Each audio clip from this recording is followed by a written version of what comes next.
Hey, Amanda. Hi, Mark. Long time no see. I know. Good to see you. Likewise. Oh, All right. Amanda, feel free to take it away. We're now live on all the channels. And yeah, feel free to start us off.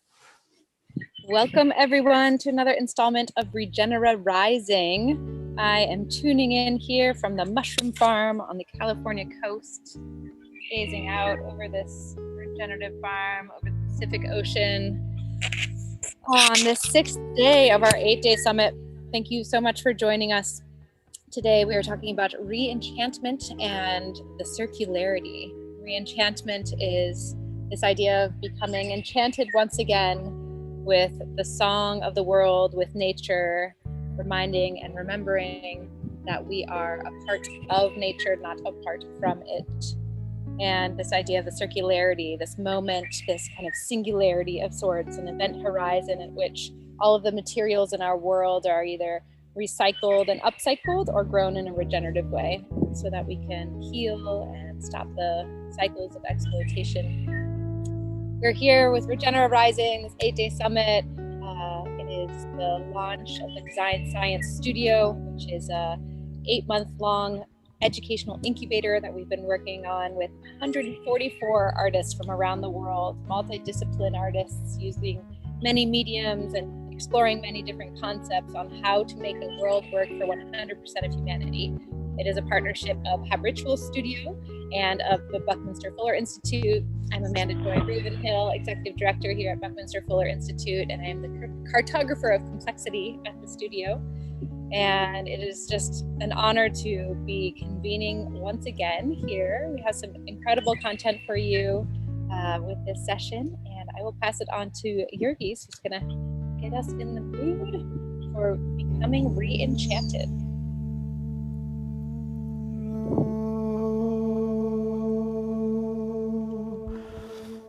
Amanda, thank you very much. For me, it is an absolute pleasure to be here with you today. And in particular, the theme of re-enchantment is one which is very dear to me, to my heart. And I would like you to consider one thing when we speak of re-enchantment. I would invite you to consider the etymology of the word. Let's take the re out for a second and let's just think what enchantment means. And anybody who speaks French or Spanish will say, oh, chante, to sing, cantar, yeah, encanto, yes. So enchantment, encanto, to be in a state of song, a state of collective, creative, acoustic hypnosis. And so I thought it would be really beautiful if we opened this space right here for everybody by just putting ourselves in this state of enchantment, and then we can consider the re-enchantment part. Beautiful. So I'm going to ask you to do the following. I'm going to ask you just to sit up straight. If you're present, turn on your cameras, just so I know that you're there. Just sit up straight, okay? And I'm going to ask you to hold a note throughout the song. Now, you don't need to mute yourselves. If you feel compelled to mute yourselves, you may mute yourselves because I know that your voice will make it sound prettier. But here the idea is that you feel comfortable with the sound of your own voice. And I'm going to change chords. I'm going to change the melody. And what I would like you to feel is how important it is to remain fundamentally the same, in tune with oneself, no matter what is happening around you. Okay? If that sounds good, can I get an A-okay from everybody here? A-okay? Beautiful. All right. So what you're going to sing is one of two notes, but you can jazz all you want as well. So what you're going to sing is the following.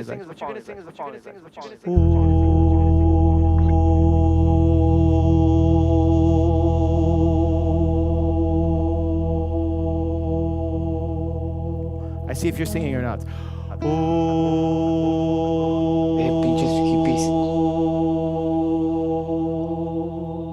We could do a high one.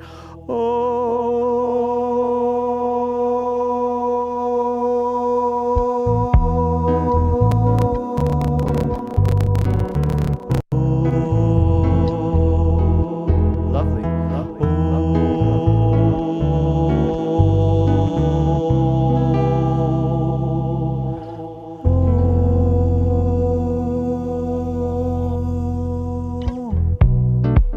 We know that seasons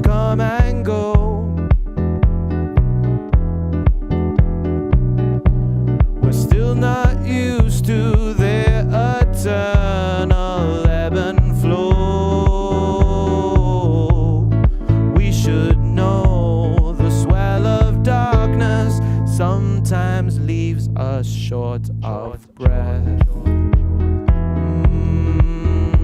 Where's those O's? Come on, sitting up straight. Oh, though I'm looking fresh and prim, my hollow eyes reveal a melancholy whim. I brought a bottle and cigarettes, but they're just flares on SOS. Oh, oh,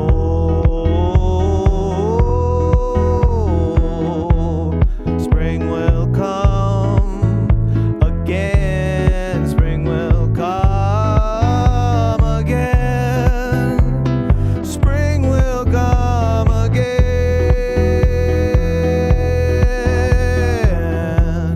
spring will come again, spring will come again, spring will come again.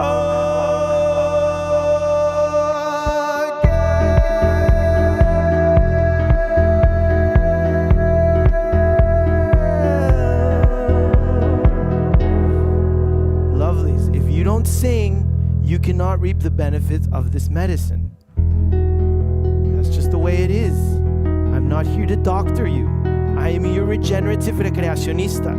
But if I can help you with emotional artistic therapy, it is my mission, it is my prerogative to get you involved and to help you get a good dose of this magic right here, okay? So take another deep breath. Mark, you too, you too, you too. And just feel the pleasure of air stroking your vocal cords and emitting positive vibration.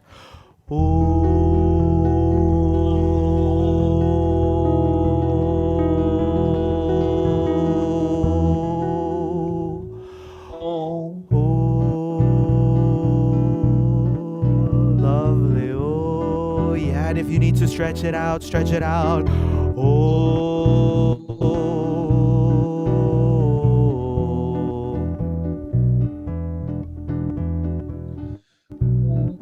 Cause every feeling comes of age. Oh, poems wither when we fail to turn the page. My orphan love is looking pasty in the February light. Oh, but that's alright, you know why? 'Cause spring will come again, spring will come again, spring will come again, spring will come again, spring will come again, spring will come. Esse ali é as massagens do massagem, will make you feel better.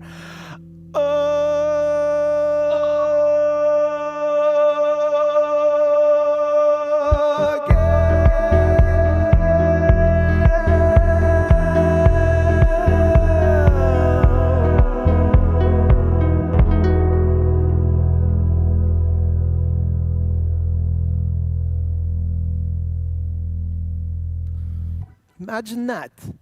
All these regenerative hippies vibrating, pulsating the same vibration at the same time. It's beautiful. This is a network we have right here. But I really believe that art, ideas, music, culture is fluid and contagious. And so actually by spreading intentionally and knowing that we're all on the same page at the same time, we are creating an exceptional network where this technology, babies, is just a tool. What really counts is what's here, and in this case, here. With that, I would like to pass as we say in Lithuanian, what do you call it? The stafete. When you're in a relay race, the baton, right? I would like to pass the baton onto the beautiful and amazing and regeneratively exceptional Roxy. But how are you passing the baton? Are you passing it? Are you tossing it? Are you delicately handing it to me? Tell me more.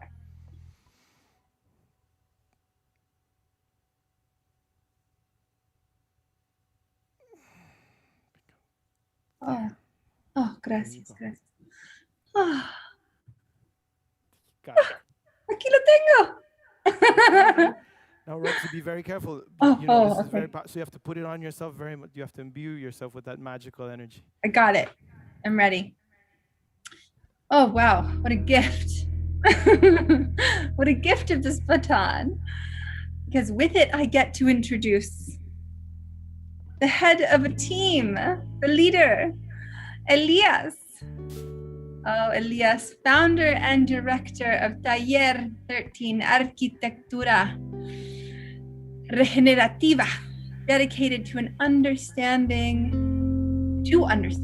living systems as ecosystems and cities, designing at different scales, furniture, interiors, buildings, and urban planning. Elias Catan has been such an integral part of the studio through and through, and has been creating City, and we get to hear all about it with this team today. So let's bring up your team, yeah? Is it time? Yeah, thank you so very much. It's time. Can we bring up Tara, Remy, John? Raise your hand, John. Aquí estamos? Is this the team? Mark. Hello, hello. Good to see you. Good. Yep, we're all here, I think. We feel here. Ellie, shall I just dive in, start us off and say, oh my God, what a group of very attractive people you are, and how delightful it is to be here. I'm going to introduce myself in a minute. I want to just welcome you to the world premiere, really, the launch of City, the app that puts urban transformation in your hands. I'm going to hand off immediately to Ellie, who Roxy did such a beautiful job of introducing. To me, he's the Dr. Frankenstein that created this creature made of many different human parts. Ellie, over to you. Thank you. Such a beautiful roller coaster this last 8 months have been with the DSS. Thank you, Tara, Remy, John, Mark, Roxy, Faith, Nico, Amanda, the entire team. It's been amazing. I am speaking to you from my bioregion, which used to look like this: Mexico City, the Anahuac Basin, closer near to the water at 2,000 meters above sea level, 2,200. And its evolution has come as quite a shock to me. These images by Tomás really hit the nail on the head on how art can help transform minds, hearts, and cultures. And how the city has developed is beautiful in a lot of ways, but not in its relationship to its ecosystem. Anahuac, and this was viewed as the most transparent region on the planet when once viewed. And certain parts of it, you can still appreciate a window into its beauty, like the Magdalena River or Xochimilco. And as you can guess, much of the over 20 million urban area has caused a lot of stress to these systems, which, as we've learned, we require, right? And our endeavor with this has been in mapping and modeling this, helping pinpoint certain developmental or regenerative projects to come about. We've been engaged with this with the Regenaissance crew, with Tim and Ben and Bill in the beginning, 10 years, developing an understanding of this watershed. And out of this, an idea to regenerate our rivers emerged. And it became a socialized campaign that ended up landing at the first urban public wetland, constructed wetland that treats sewer water into clean water. highly incrementing species and carbon. Wetlands are amazing for carbon filtration. And don't get, the city is going right now for 12,000, hopefully, hectares of wetlands, which just speaks of the ability of what we later learned, tactical urbanism, to have an impact. And parklets are its most basic example. Bike lanes can come about through civil participation. It's no small thing that 22 people die each day because they're being run over by traffic in Mexico. And this is a car culture, if you will, but it's also a lack of design and proper signaling of how we could use our streets better. Our endeavor in Taller has been always in developing architecture that can show us part of the land and that can connect us to our ecosystem, because really going through years of this, you need to develop a certain optimism through all this. And I'm so grateful to the Hatch community, where the same event I met Tara, Remy, Mark, and Amanda, and so much has sprung from this. And a lot of that has been this man's optimism. It's such a pleasure to have known and worked with all of you for all these years. With you, Mr. Mark Gerner. Oh, thank you, Elias. Yeah, and I'm really delighted to connect with BFI and the rest here. I think this is a great opportunity to share kind of the strange amalgam of people that have come together that are well fit, I think, for this task at hand. A lot of my background came from industrial design and futurism. And the thing I always love to express is visions of optimistic futures, but oftentimes it was pessimistic or apocalyptic futures. I got to the point where I sort of was a bit fed up with that, realized I wanted to contribute to a more optimistic and also rubber meets road application of my design skills and where I wanted to be and what I wanted to see in the world. So a couple of years ago, in the same time I met Elias, I created Ecogo. Which is essentially, we call it the world's first transparency engine.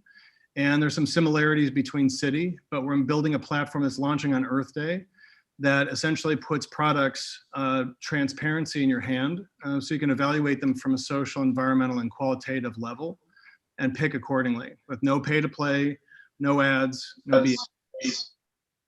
And so, you know, with that in mind, I think there's a lot that we share in common. And I'd like to kick it over to Tara and Remy, who are kind of like the soul in the machine that keep us glued together, and have a lot of background in transmedia platforms and ethical interaction design, ESGs, and so forth. And I'd like to kick it over to them to carry on.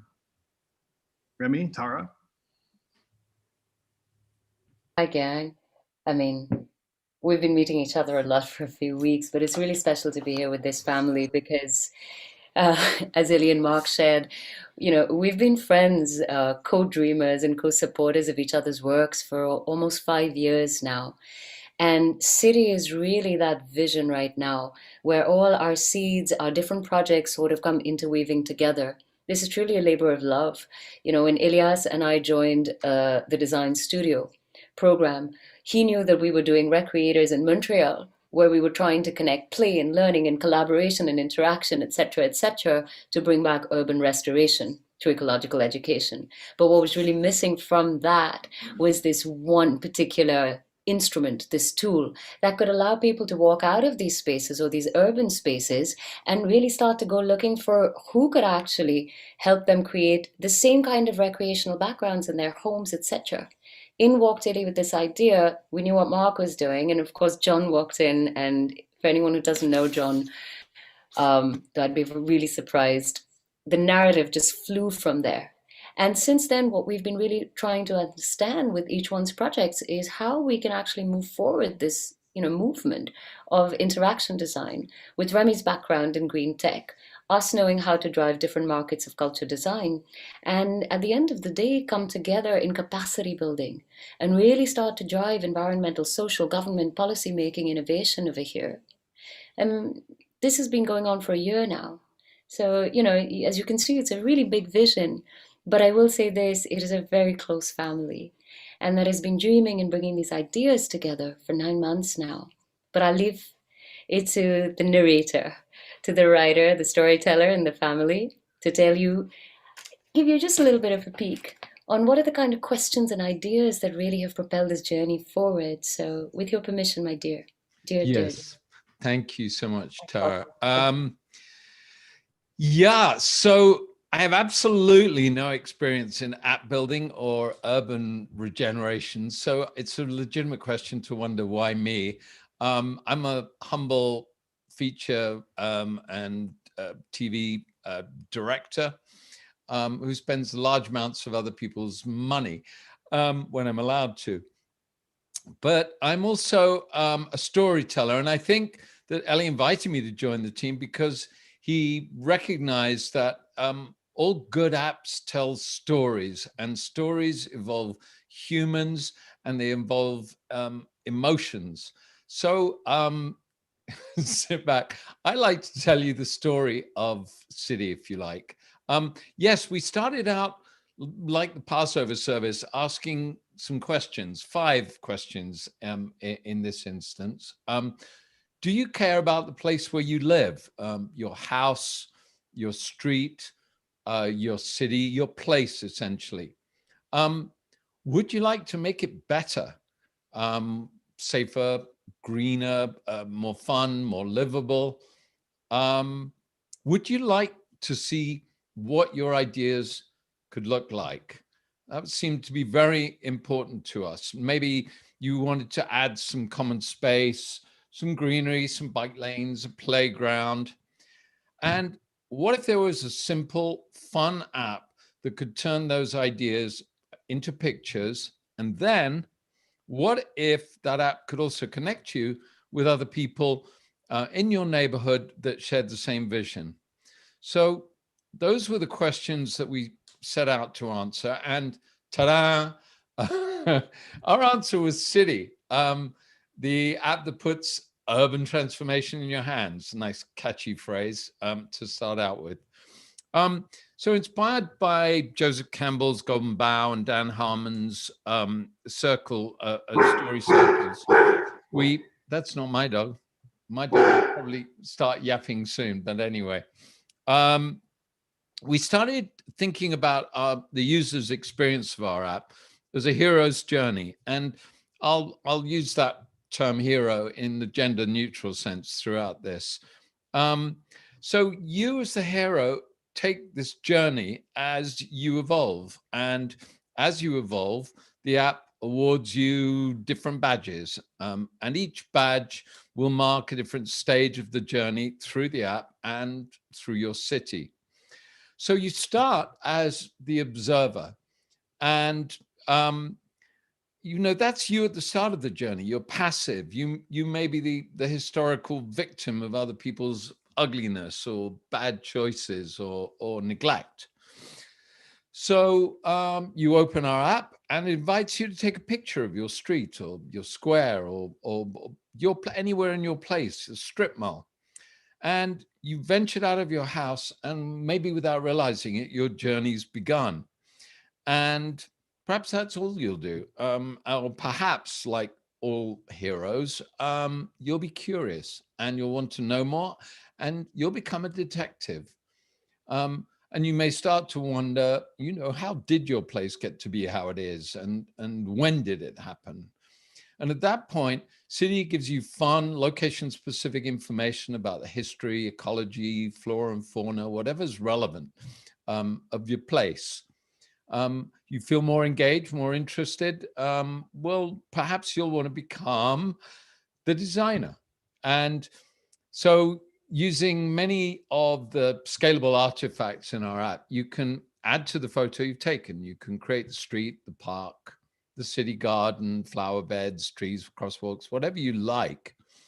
So in that sense, we're doing for your city what a number of other AR apps do for interior design. But wait, there's more, as the commercials say. So you may just be happy to fantasize and play on the app, or you may want to go further and see that vision turned into reality. And this is where I think we really are going to make a difference. So you may become a maker. You may literally plant flowers around the tree in front of your house, or or you may want to join a campaign for better sidewalks or safer bike paths through your neighborhood. The built-in AI in our app, we're calling her Amy, will tell you about other neighborhood projects, other people with the same ideas, local businesses, local authorities. So suddenly, your lonely hero's journey has led you to a place in a community of fellow makers and fellow change makers. And finally, perhaps you might want to become a steward. And as a steward, you'll be part of a leadership group that seeks to implement and preserve the changes that you've made. And with the help of Amy, you can connect to other neighborhoods in your city, other towns, other countries even, that are looking for similar solutions to the same problems.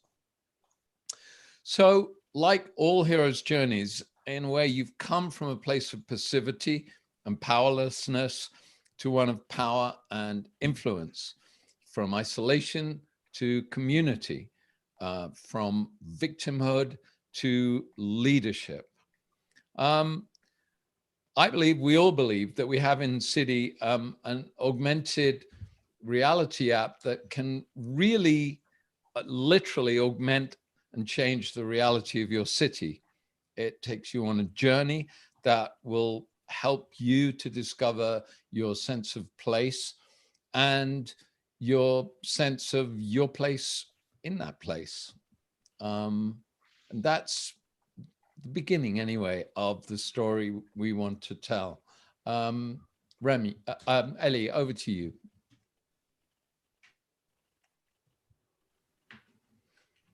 I love that picture. Mark Gunner, everybody. Beauty, right? Yeah, It it's really so helped beautiful. bring the room together as Yeah. Lovely. And this is just the start of what we have begun to craft. And where we want to move this forward is inviting you to a longer and deeper conversation in what we have developed, and hopefully getting those missing parts of the team that we need, like a developer or a partner or someone who can implement this in their city. We're talking about doing a run in prototype run in Mexico City, maybe Santa Barbara. And we want to talk this more. This is just the start. The beginning of the end is the beginning. This is just a starter where we need to take this. And thank you so much for everyone, and hope to see you tomorrow. Remember to go into the presence thing and book our event. And so excited. Thank you. Very great. That's at 1 p.m. Pacific tomorrow? It's at 1 p.m. Pacific, yeah. Excellent. Yeah, come join us. And This is amazing. I'm so blown away. This is awesome. I can tell, after working with Regeneissance so closely, and knowing the different stars in your ecosystem. I see star because I'm looking at Tara here. Seeing the unique and beautiful different people coming together to make the invisible visible, to connect people to place, and to help them take the power into their hands for place-based innovation. I'm really excited to connect you all with Tony Cho and the Future of Cities group. I don't know if you've been connected with them yet. There's a lot of nodding. Are you already connected? No. Great. Yes. They're gonna love you. Tony Cho, he was one of the leads for Magic City, which is in Little Haiti, right next to Wynwood, which he helped, was one of the original investors in Wynwood to help bring it to life. And they're really committed to helping to accelerate the regeneration in the future of cities and affect 1 billion people. And they are a partner with the studio, and I feel like they're gonna love what you're doing. But I love what you're doing. It is so exciting to see what you're launching, and we will spread it far and wide as best as we can. Celebrating you, loving you, love, yay. And so good to meet you, John and Mark. And just a massive shout out to Tara and Remy, who helped so much in the launch of Regenera. All right, over to you, Jurgis. You know, actually, I have to confess, it was Elias who exposed me to regenerative thinking before any of you. It was his fault. I don't know if Elias remembers, and he got actually really pissed off at me because we were at Burning Man, and you know, as a Burning Man, sometimes we are ourselves, sometimes we are our higher selves, and sometimes we are occasionally our lower selves. And we met on the Ajolote. I don't know, Elias, if you remember. And back then, I was a cynic. I'd had it up to here with sustainability, up to here, like up to here. And I'd become very, very cynical, about the prospects of humanity. When I heard what he was doing, I was like, eh. And I asked him, I said, Elias, do you really believe in what you're doing? And he got so pissed off at me, he jumped off the ajolote, and it took like 6 months for us to reestablish communication afterwards. You remember this? The funny thing is that the ajolote is a very regenerative animal. It's actually one of the animals which symbolizes our ability to regrow, our ability to find, healing when we start to believe, when we actually think that the damage is absolutely irreversible. So I would like to thank you all for curing my cynicism, which is very important. We have to start from somewhere. And I think in a way, it was Elias who made the first intervention by not putting up with my cynical bullshit. And for that, I have to thank you, my friend. Thank you very, very, very much. Venga. That's a good one. That's a good one. Everybody, look, we're curing our cynicism. Put your hands up like this. Put your hands up like this. It's a very good time. Good, right? Ready to do a little dance? We're going to do a little dance like this. You're going to cross one hand, put it like that. Tooks, chooks, very nice. Tick. Yeah, and then you're going to cross the other hand. You're going to put it over here. Tooks, right? Like that. Ticks, chook. Yeah, very nice. And you're going to squeeze.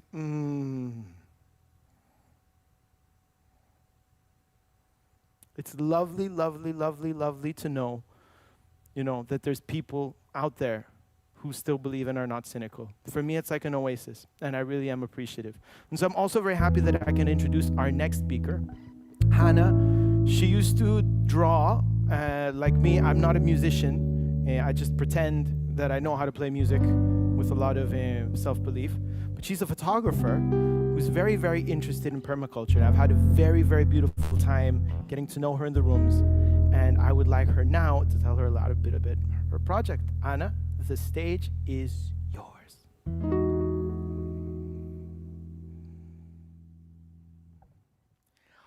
Hannah, you're muted. Oh. Hello, everyone. Thank you so much. It's such an honor to be part of the studio and to get to share with you what I've been playing with over the last several months here in the Design Science Studio. So. And if you have Topia on in the background, I think we're hearing the music in Topia. Yeah, so I thought that just might be fun. So let's just go with it. If it's okay. It might take me a while to find it. So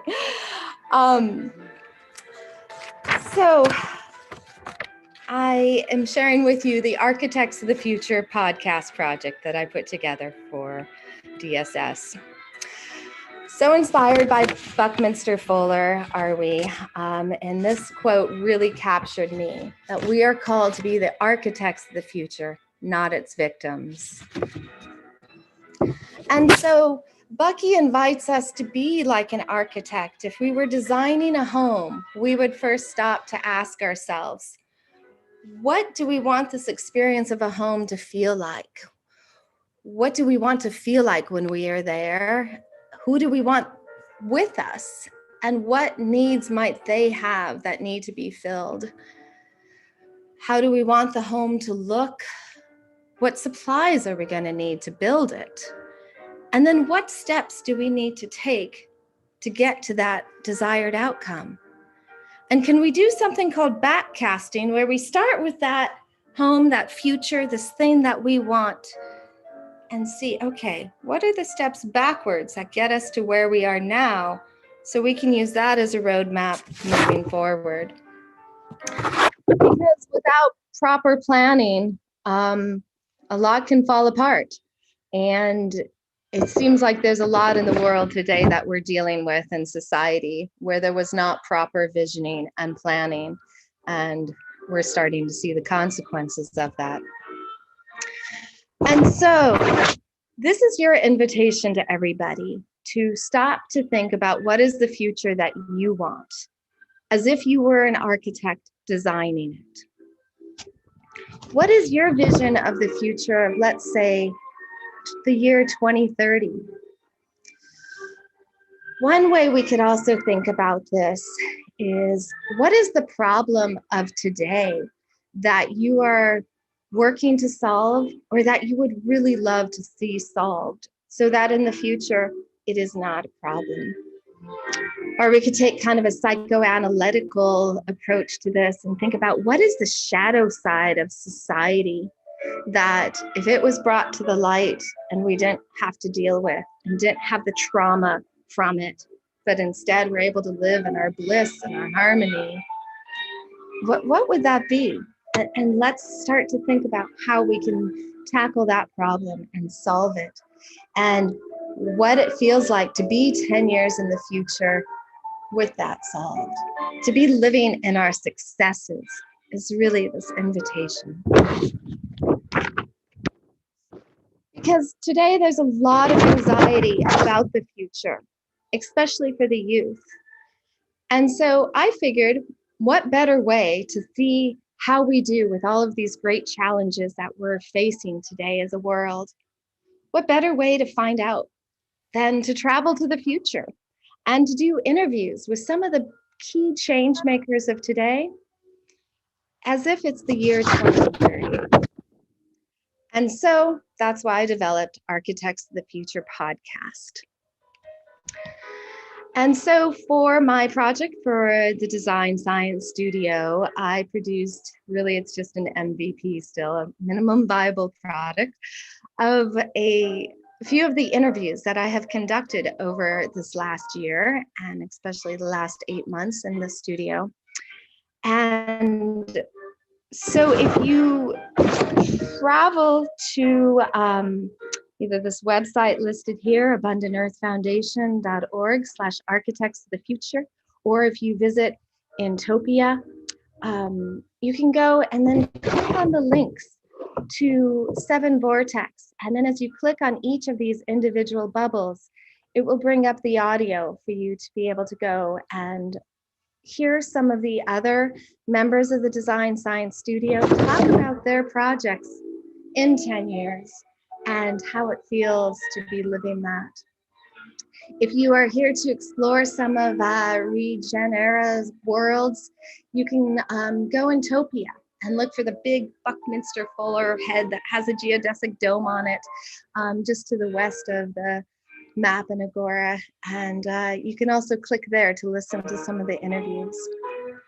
So it's been a real learning experience from many ways, but I want to really give thanks to those who have played with me so far, especially in the studio, to do these interviews, and those who have time traveled with me, but also to those who will do the interviews. But really, this is just the beginning, and I really look forward to doing more with people in the studio as well as others to just help create this vision of what the future could look like, and how we can live there. So this is your invitation to ask yourself these questions of what is the future you want to see and how can we get there, and to truly be an architect of the future. So thank you so much. And I just want to say it's been really, oh my God, was I not sharing my screen that whole time? You guys, damn it. We just thought you were very articulate and taking us on a journey. I can't believe that. Oh my God. And now I'm over time. Jesus. But you should just share it anyways. And I'm just going to run through it. quick. That's just ridiculous. I was going to applaud anyway. God. Oh, that's so funny. All right. Technical I didn't difficulties. feel like we were missing anything. Okay. Well, here I am. Let me just. maybe Jurgis can play a little ditty for us as we move through Always. I know. Okay, so here we're called to be the architects of the future. We have all these questions to ask ourselves. Otherwise, society can fall apart if we don't do proper planning. So ask yourself what you want the future to look like. Join us on Architects of the Future. Click on the little bubbles to listen to the interviews. Special thanks to everybody who helped make this possible. Ask yourself what you want the future to look like and join us as an architect of the future. Bravo! There you go. Hannah, that was absolutely amazing. I think now you know how to do the elevator pitch. Now you know how to hit somebody for money. You're like, look, ta ta ta ta ta. Now I know how to share my screen on Zoom. Provide the background music. This is my bitch. This is the slides. Give me money. Give me money. Give me money. Give me money. We could. I just sell the imagine you in service. an elevator playing while you try to pitch an investor, and it's like that should be the way to pitch every single time. Imagine I you up the elevator and Jurgis is inside. That would be amazing. I'm inside. I bring the guitar. I mean, this is one of the amazing things about actually shifting people's attention really quickly. I've realized that if you do something like, hey, people, oye, people, look, I got all your attention. Okay? Something very simple. If I start speaking all of a sudden in a different voice, you do something. There's something curious about it, is that when you actually put ideas that are so radically outside of what people think is normal and unnormal, they actually consider it. So I think bringing me to your elevator pitch and just saying, no, this is the musical background, I'm for it. I'll charge very little for it. You can pay me in karma crypto afterwards. As long as St. Peter takes some of it, I think I'm good. So it's lovely. Bueno. Can I just say one last thing to invite everybody to be thinking of their future? Thinking of this regenerative future that we're all here creating has helped me so much this last year during the tough times, to just know that we can do this together and we are going to get to that regenerative future where we live there all the time. So keep working on all these beautiful projects. Thank you, everyone. Yeah, thank you, Hannah. Thank you for sharing that. I think that's been fairly common for people, including us, that somehow amidst all of this, we've created a place of belonging, of a home, a bunch of polymaths and misfits, feeling like we're not so alone. And as Jurgis would say, what do you call us, Jurgis? Bunch of regenerative hippies? Yeah, I don't think hippie is condescending. I just been through experiences where if I realized I had to be stranded on a desert island with anybody, it would be the hippies. And so, because hippies, they love each other, they're productive with their hands, they actually apply what they preach. And so I mean it in a very loving way. I hope nobody takes it the wrong way. I mean, I confess I'm a hippie, but I don't say it openly. A friend once defined us as functional hippies. I like that. We know how to use the internet. It's good. I like peas. I eat a lot of peas. I think we are hip. Is that the root of the word? Yeah. Okay. Enough playing around. Serious transition we're in. We're going to talk a little bit about who we are and why we're here. And then we will continue. So, thank you again for joining us. Thank you, Hannah, Apricots. Thank you, City Team, Elias, and Tara, and Remy, and new friends, John and Mark. I don't know if I memorized your name. I'm sorry. Mark. Yes. Thank you. Yes. Thank you for being here. Thank you for demonstrating, for being the embodiment of what it is that we're bringing together, because we have all come together for this global confluence of creators of regenerative futures. This inaugural celebration of the Regenaissance, our decade-long global movement, we have brought together, here we are together, revolutionary creators, systems thinkers, organizations, imagining, collaborating, and co-creating. We did it for a world that works for 100% of life. Thank you for mobilizing for this historical moment, this birth of Regenera, our story universe that's been created to scaffold thousands of projects and ideas like these ones throughout the decade ahead for a future that is regenerative, equitable, and just. You're wondering what the studio is? It's an educational incubator for art. We have built to empower creators, to build the capacity to imagine a regenerative future. As a part of our story universe of Regenera, we're launching these 144 revolutionary projects. They're launching their 144 revolutionary projects, which we're scaffolding and supporting. And each one is helping co-create and propel this transition to this world that we imagine, as they have just shown you. Because it's time. It's time for art that changes history. And we hope that you make the time to explore. Matter of fact, at the end of this session, we're going to have a forced participation journey to Topia so that we can wander around a little bit together and explore a little bit of this virtual city that was designed to be the home and the heart of the Regenaissance, our cultural and social movement seeking to comprehensively transform the way in which we think and live in society, redefining our relationship with each other and the planet. Regenera appeared to show us what's possible within this decade, and in our journey to restore ecosystems and bring about the principles of this decade, this design science decade, we've woven the city with the principles of our collective mission. The hour are the members of the studio, the members of this community. We've woven these principles together into this world build. And so it's celebrated with this week-long summit that is still happening. We are just in day 6 and the weekend is upon us. So we hope that you bring your communities together to experience more immersive experiences and celebrations and talks and workshops. I mean, I think there were 34 events today or something crazy like that. So please continue to play as we showcase the important and powerful collaborative ways that design, science, and story collide within these shared environments. All right.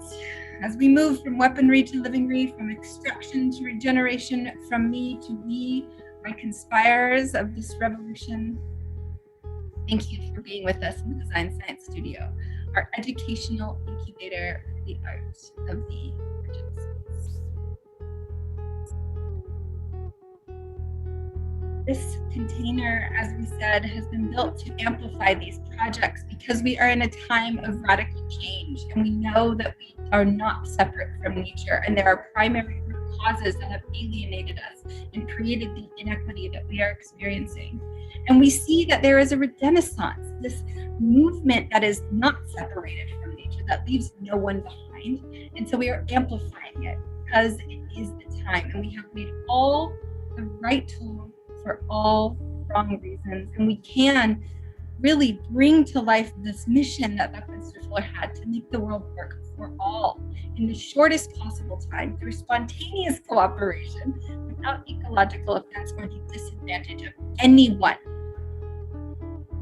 And so we're responding as a community together by articulating this decade of revolution, this regenerative evolution.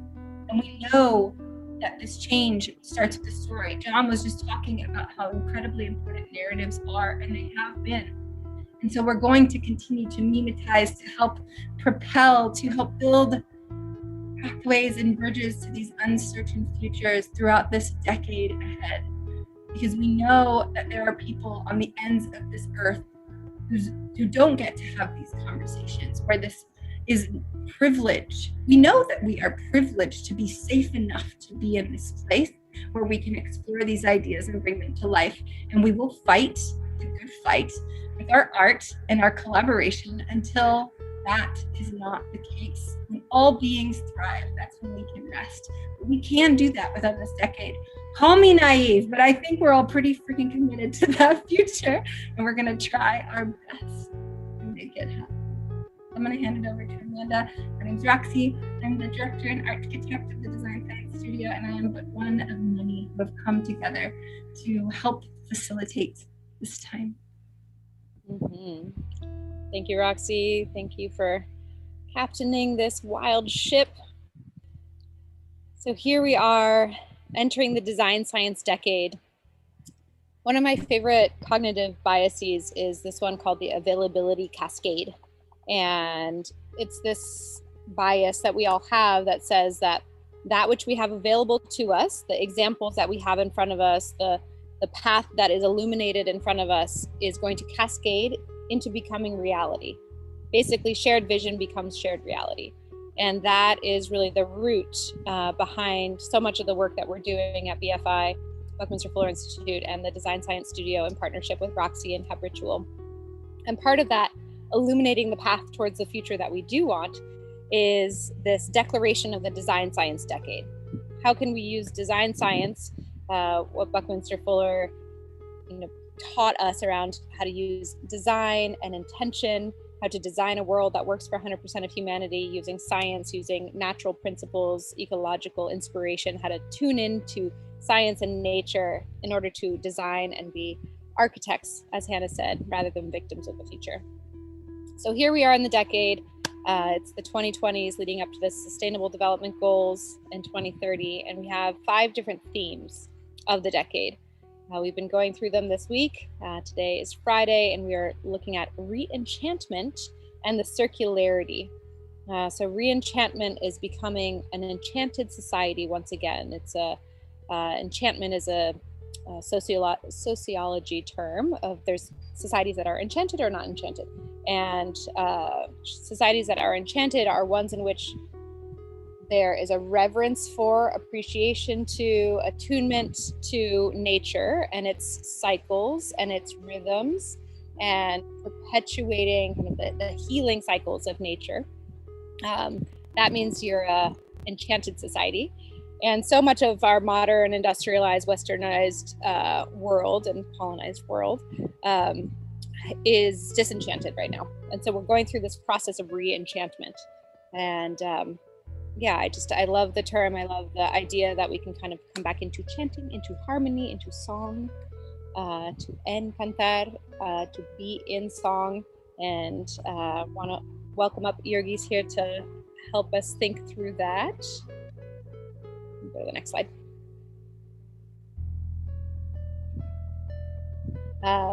And we'll be riffing on re-enchantment. We also have an interactive slide that we'll put in the link here, and will enable us all to have a collective conversation as Jurgis and I explore this idea of re-enchantment, to come into song again. I will put it in the chat.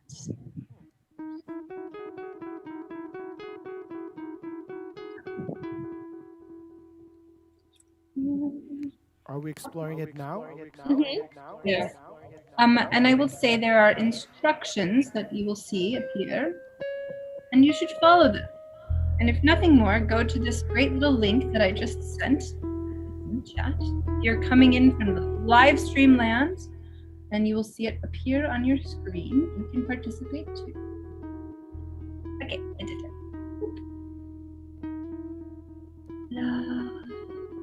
Okay. So come with us now. Yeah. You're invited to a journey. You are right, person who spoke up. You are invited. This QR code is here for you as well, in case that's easier. All right, here we go. Amanda, you're this. So we are curious from all of you, what helps you remember that you are an integral part of nature instead of apart from it? And as we remember this enchanted way of being in cooperation with one another, in cooperation with nature, what so many indigenous and ancient wisdom traditions have known for so long, you get to retune in, and there's a lot of really beautiful metaphors in terms of song that I would love for you to bring us to, Jurgis. Touching the earth.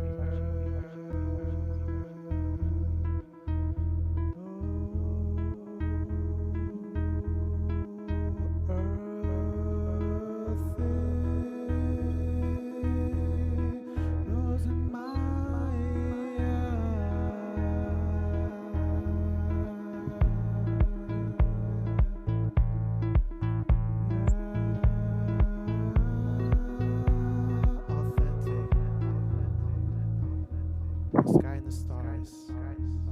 The ocean. Feeling my heart. Breaking bread together.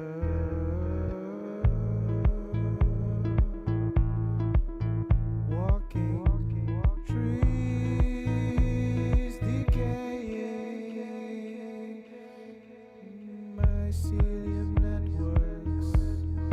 Listening to birds. Yeah, yeah. The afternoon sun. Forest bathing. That's hippie 101.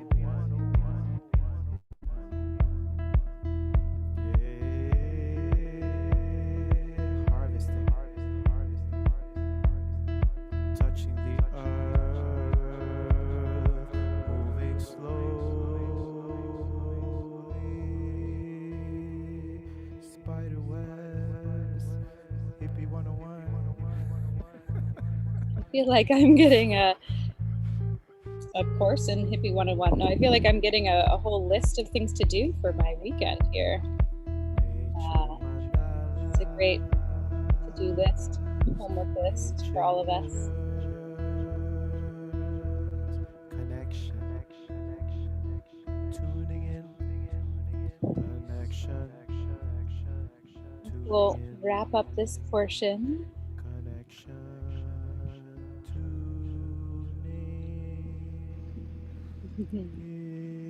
Thank you for bringing the song in. Appreciate that.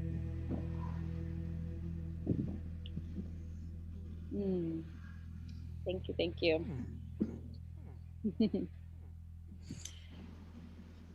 So we're becoming re-enchanted, and the other element of the theme of today is this idea of the circularity.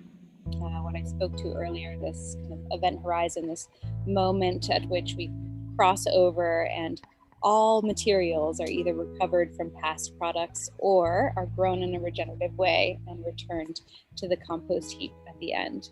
There is a cyclical existence, what Buckminster Fuller called contact products. They would just contact us and not sit with us. Buckminster Fuller was always reminding us to really feel that we are verbs, not nouns, and to look at everything around us in dynamic flow. You know, this basket here was once alive and will return to being carbon, which will return into so many things. So we see this towards the end of the decade. We will achieve this moment of the circularity. We'll mine all the landfills and then close them down, and we'll grow in a way that regenerates both ecosystems and communities. With that, I will pass it back to Roxy. Thank you all. I have to share a story, a very quick story. I had an experience in November, and I had this like fully embodied vision and of the circularity. And I was trying to figure out what it meant. And eventually I came to this realization that we're in this process of remembering ourselves home, that like omnipresent all of the time, there is a plane in which like we are in our true nature, where everything is thriving, where all systems are in a loop, and we are just in a process of attuning back to that which is our true nature. And that really feels so true. And we are not far. We can get there. Okay, so Nico, you want to jump in? Sure. Hi, how is everybody? How are you feeling? Feeling good? Having fun? Of course you're having fun. You have goodies in here. There's no way not to have fun. Yeah, so we are in here to transform our collective capacity and create a harmonic future. And we do that through envisioning those futures. This is something that we've been practicing through the entire first few months of the Design Science Studio. It's this exercise of closing your eyes and imagining the future that you want to live And through that, we've been just pouring in some of these ideas into our wonderful, magnificent creators and giving them some tools like backcasting tools and future casting tools and world building. And so they could also imagine with us or help us imagine a future that is more equitable and just and fair and yummy for everybody, for all life. And through that, we ended up creating these virtual worlds, Regenera, the floating city, that is almost like a representation of, you know, what we should aspire to, and that could be a place for deep conversations and fun celebrations as well. And to be honest, like, that has been the best part of these adventure with these 144 kindred spirits and souls, is that we have had a lot of fun. And we've also touched on like the difficult things, and we've been truly together through the pandemic, very difficult times, and we've been there consistently showing up every week, twice a week, to just be there for each other and nourish, which I think is the most important pillar of the studio, which is the community part. We also have an amazing curriculum that we've given to our revolutionaries, and we're now in the celebratory part of it, which is the showcase and the amplifying their voices, and is what you're living through. But what you're witnessing here is really the outcome of community, of getting together and supporting each other and scaffolding each other, and realizing that, you know, we're just one. We're one in this, and we're in this together, and we can only do it if we do it together and we co-create it. So this is an invitation to all of you to architect the future with us, to join our little but growing family, to get creative, to put to work your visionary talents, your words, your paintings, your music, and work towards a world that works for 100% of life.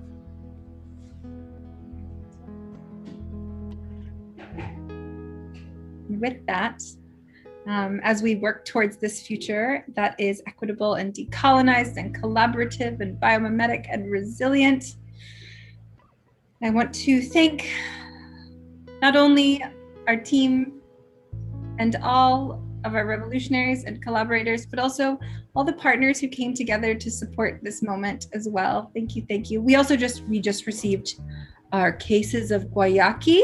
I'm so excited. Seriously, Design Science Studio powered by guayaki. That's a real thing. And thanks to them, thanks to everyone, but just badass, wonderful humans who came together, including Lembas. Yay, Lembas. And today I wanted to share art that was made during the sessions. Ganel, Ava, one of our revolutionaries who will be sharing on Sunday, made 2 live collages today. And these are the live collages she made during our sessions. 1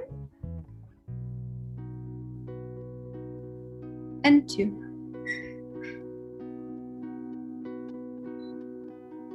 We will share these out for all of you. You're welcome to have them, share them, use them, and be inspired by them. Thank you to Ganel and to all the artists who are creating. We welcome you and thank you. And now I will pass the mic, the baton, carefully and lovingly back over to Jurgis to introduce our spirit animal of the Design Science Studio. Really? I like that one. I've been the regenerative recreacionista. Wait, Nicolas, what's the other one? What's the other one you offered today? The Re-enchanter. Re-enchanter. And now you get to introduce the spirit animal. You're introducing. Are you ready? No, but I mean, all these ways of referring to people. It's so beautiful. It's so kind. I love it. And actually, if I had to refer to Mel as, you know, if I had to think of some way, I mean, he is one of the. He's like, maybe spirit animal is a good one, actually, now that I come to think of it. Something very curious about Mel as well. I mean, amongst you human beings, you beautiful individuals, I would never consider some of you to be VIP or less VIP or more friends or favorites or less favorites. But if I did have a favorite list, you know, Mel would definitely be on the very top, because every time I've seen him on these calls, you see that he is an artist and he lives his art form on him the way that he expresses himself, the way he dresses, his backgrounds. He does not turn it off ever. If there is an artist amongst us, a person who lives it, breathes it, and exudes it, it is Mel. And so with no further ado, I don't know how else to introduce you, how to be kinder. Ladies and gentlemen, may I present to you Mr. Merrill Andriga. Thank you. Thank you. Thank you. Wow. Wow. What an introduction. Jurgis, you are my favorite. You're my favorite because I love the music. I love dancing to your music. I love everything about it. I love everything about the ship. You are the ship's MC, the ship's not just entertainer, inspirational person that makes this go. My name is Mel Andriga. I'm going to give you a little bit of I've been on this, we've been in dry dock here at Topia Island for about 8 months, and we've been putting together our projects. And I'm going to introduce you to some of the people that are here on the ship. Some of them actual members of the cohort, and then some of them are kind of here for one reason or another. They're not just along for the ride, but they're a different set of participants and passengers. Now, nobody on the ship is a passenger. Everybody is paying their way. Everybody is working on a project that will serve 100% of life on the planet. And so I've created a little metaphor for the cohort, which I call cruise ship Earth. You know, we all know Bucky had something called Spaceship Earth, where he kind of saw this as an enclosed system. Well, it's sort of like a cruise ship is as well. And so I've created some characters for the cruise ship that will kind of demonstrate some of the ways that people have come up with innovative projects to get ready to launch this Sunday. And so my project is Cruise Ship Earth. But first of all, I, with all deference to Captain Roxy, the fact is I have the cruise ship Earth, not as opposed to Spaceship Earth. The cruise ship Earth has its own captain, and he is Captain Noah. He's been on the ship since day one. Well, he's been sort of on the ship from day one. Anyway, he can tell you a little bit about his background and where he came from. You see, he was this is Captain Noah speaking. I was a ship's captain before this on a sailing ship called the Golden Vanity. And then I was, for a while, I was the leader of the Love Boat, the captain of the Love Boat. But when COVID came along, that was the end of the cruise ship, thing. You couldn't have anything anymore like was normal on a cruise ship. And I was stranded in Puerto Vallarta, and I was looking for something to do. And the Buckminster Fuller Institute came along, and they bought this old cruise ship because no one could during COVID, no one could get around any place. So they put me on a ship, and they said, we want you to redesign this ship so that it will be more like the hospital ship, the Hope, the Red Cross on. It'll be more like where we will be an emergency artist response team. When there's problems in the world, we will sail there, and we will use the expertise on board to kind of, to solve the problems of the problems that we approach, because we'll have designers, we'll have engineers, we'll have scientists, we'll have actors, singers, musicians, not so many actors. We'll have people who can address just about any issue that comes up. And I think 144 will be a good start. So we redesigned 144 staterooms to accept these new passengers. And these new passengers each have a space that's, it's not too big. It's about the space of a Zoom room or the average American jail cell, which is 50 square feet.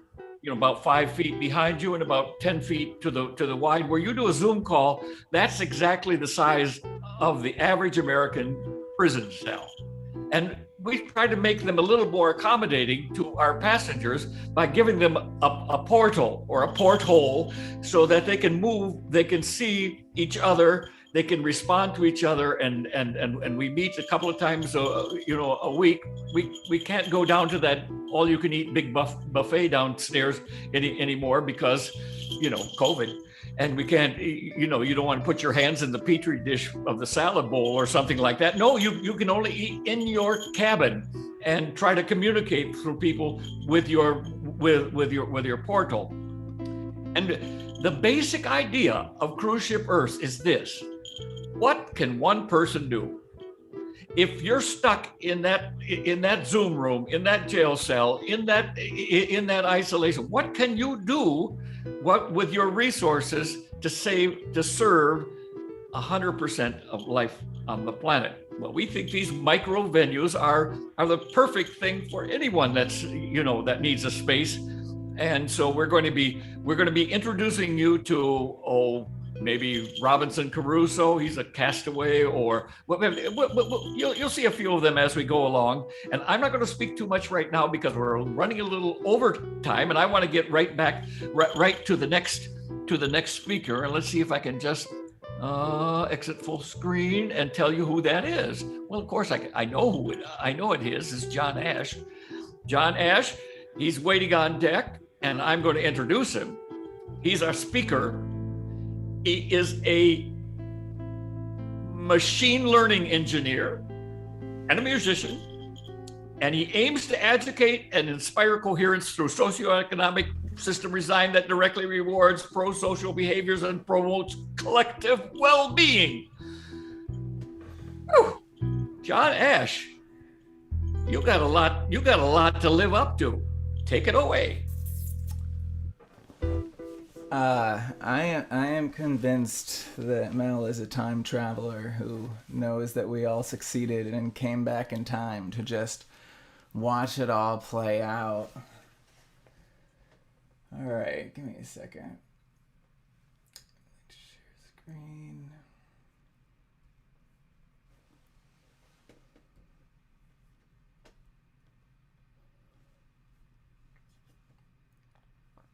John Ash also edited all of our videos for the Design Science Studio and made special notice to highlight our loving Mel, who would always dress up in all of the sessions, and he's... But I mean, it's just like I'm going through and I cut like the stuff that is just like either dead space or whatever. And then I see like Mel dancing with this bird and it's just amazing. I'm like, I can't cut that. I have to leave that. And so I do. Okay, can you all see my screen? Speaker John Ash is also Roxy's beloved, for those who aren't in Intel. I love him so much. All right. Can you see the lyrics? They look great. Okay. We all As love I you. was walking a ribbon of highway, I saw above me an endless skyway. I saw below me a golden valley. This land was made for you and me.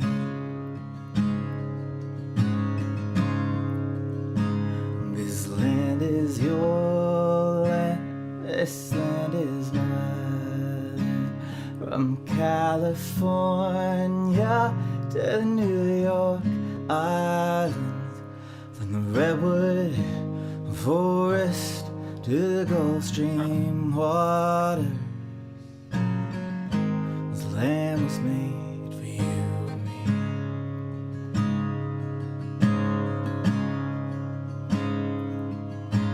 I've roamed and I've rambled, I've followed my footsteps, the sparkling sands of the diamond deserts.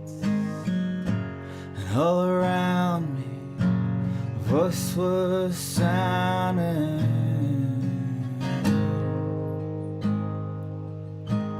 This land was made for you and me.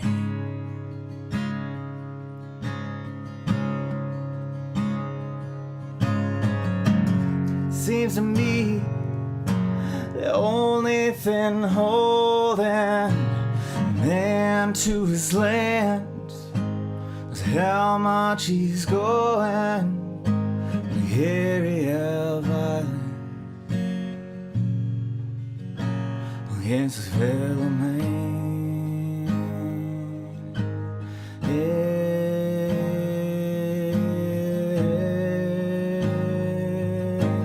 Hey, what's a man to do when he doesn't have enough? What's a man to do when his neighbor has too much? You say that this is our land, but I don't see it in the facts. Something that is borrowed, we have to give it back. As we know the earth is dying, as we barrel on ahead. So you say that this is your land, till all the land is dead.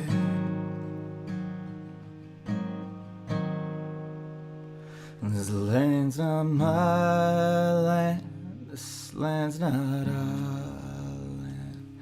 It's for the people who live within.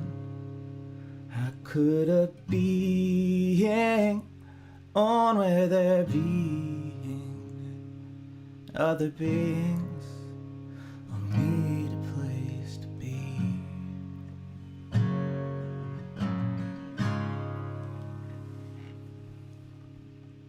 I do not have much time, so I've got to go right into it. You still see the screen? Beautiful. Okay. I literally was editing this lyric video up until 2 minutes before I started, so we'll see if it syncs up.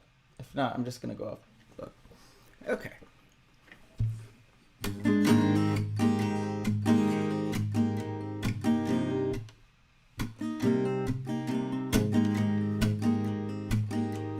We don't know why we were trying so hard to save all the earthings from something they don't want to hear. You're stuck in your way and you're stuck online. Just wait for the perfect solution to come and decide. You're gonna die if you do not compromise. So we are trying to be nice, to find a way for you to integrate, but you insist on your lies. Hey, God won't save you, so hey, just try. Wait for the future, don't wait, it's the way, it's the way, it's the way. The future is not that hard to predict, but by the time it is here, you'll be holding your dick. And we know that you think you're never wrong. Nothing will change that, not even a line in a song. You're still alive, or maybe 25 years, but then you're gonna die. You got a chance if you could see through your hands and see that there's other minds. Hey, God won't see you, so hey, just try. Wait for the future, don't wait, it's the way, it's the way, it's the way. It's always been hard to watch your planet die. We're still gonna try to help you see outside. We see the same thing. It happens over and over and over, over and over and over again. You got this, you got this, you got this way about you. The human race is so hard to fight. You got this, you got this, you got this. If you could just, you got to see that you are not the only people in existence. Woo! There's some chance we'd rather sacrifice lambs than eat them pork and dry. Just write it down and fucking go to town with all that effort you might. Hey, God won't see you, so hey, just try. Wait for the future, don't wait. It's the way, it's the way, it's the way. We are the aliens trying to reach you. Speak to your work through your stars when you get really high. J. Michael Tillman was just the beginning. There's probably at least 20 more till we just let you die. I'm not gonna lie, yes, we speak mind to mind and say whatever we like. It's kinda weird. Language makes them not here, just makes them narrow the fight. Hey, not gonna see you, so hey, just try. Well, just my night and today, not today, not today, not today. Woo. Feel free to unmute yourselves and share your little voices. Amazing. There's more on at YouTube. Just look up Speaker John Ash. Thank you. Yay! Chévere. All right. Is that it? Is that it? Is that it, John Ash? I was only allotted 10 minutes. Okay, that's great. I could have sat for more, but thank you. I'm here. I'm Grant Wood. I'm from Cedar Rapids, Iowa, and I have been here on the ship. I have a project that's called Morphing Murals. I'm trying to make murals that aren't associated with fame and fortune. That people work together rather than always be one person. I hate murals. You get stuck with them. You know, they never change. But I'm inventing a kind of mural that will change every time people make contributions to it. It's just like every time I turn on the radio, I hear a new song by someone like John Ash. And I'm here to introduce another passenger here on the ship, Chris Weir. So Chris is an illustrator. He's a graphic designer, a poster artist. We've seen all his work. Us in the cohort, we've seen his work. He's an art director and a musician as well, a poet, a education or educator, and a lucid dreamer, I hear. And he's based in Oakland, California. And I'm sorry, these are my old prescriptions, and it's harder to get all the information correct. But he is exploring how affect can direct the balancing act of our attention in a direction that leads each of us to step into our power. Take it away, Chris. Thank you, Grant. Appreciate you. Yeah, thank you to the Design Science Studio and Roxy and Nico and Amanda and Faith and everyone else involved. There are a lot of us, and everyone who's helped guide me along the way to this point. And I'm going to share what I have at this point with my project. So my project is looking to address food security, scarcity, and waste via a mobile platform that will help us see what we have and how we can use it. It's called Recipe Constellations. At the start of the pandemic, I began observing my own habits, particularly around meal making, what food I was using and what I was letting go to waste. One day early on, I took the trash out twice in the same day. I was throwing things away that I had forgotten about or not known what to do with. I also began connecting with family more regularly. I asked my mom what her days look like, what work is like, how she spends her time after work, what her dinners look like, in more detail than I had before. She told me she rarely cooks for herself anymore. I loved cooking for you and your dad, but usually I'm too tired after work to cook for myself, she told me. So I was throwing things away that I could have eaten. And I noticed that it's possible for me to look in my fridge full of food and still feel as if there's nothing that I can make for myself. So then I would go to the store or farmer's market or restaurant and buy more things, buy more food. Places I have access to. But how can we shift this lens of scarcity toward one that is observing what is possible?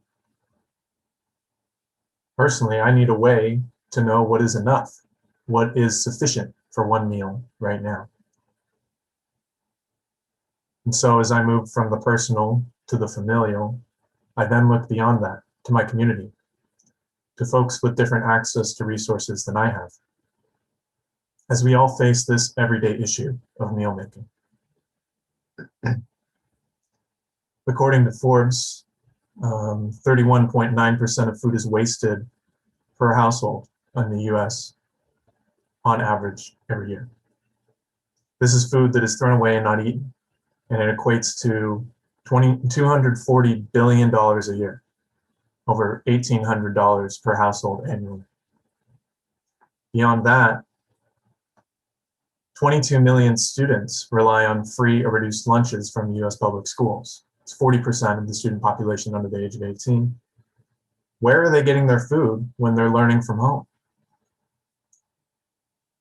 40 million folks are enrolled in food assistance programs like SNAP, more than 1 in 10 people in the US. They have limited resources that are dictated by this system. You can't just buy whatever you want with food stamps. 54.4 million people live in areas where access to grocery stores and fresh food is limited or distant. These areas are called food deserts. These issues are not just hurting BIPOC communities, but it affects marginalized populations the most. So amidst these systems perpetuating scarcity and limitation, how can we facilitate the observation of what is sufficient? Meanwhile, 18% of total methane emissions from US landfills is from food wasted, not eaten, or not purchased and then thrown away. In California, 6 million tons of food is added to our landfills every year. So what can we do to address these issues? We need a guide for our understanding of what is sufficient and available here and now. Enter Recipe Constellations. So what can we do with mostly bare shelves holding seemingly random pieces to puzzles we can't picture? Recipe Constellations aims to address multiple issues affecting individuals, communities, and our planet today by reversing the linear process of meal selection and food preparation instead of what do you want for dinner tonight? what do you have right now, and what can you make with it? Recipe Constellations encourages the use of everything at your disposal, from dusty cans in the cupboard to hand-me-down dry goods left by old housemates. By presenting relationships between food items that are available or abundant in your pantry, we can learn to use what is at hand before running to the store to spend more money, or letting what food we have be forgotten and go rotten. Recipe Constellations' clear, simple, limited, variable input recipes aim to show us what we can make with what is available, instead of insisting on an additional trip to the market, thus decluttering the route from ingredients to meal making.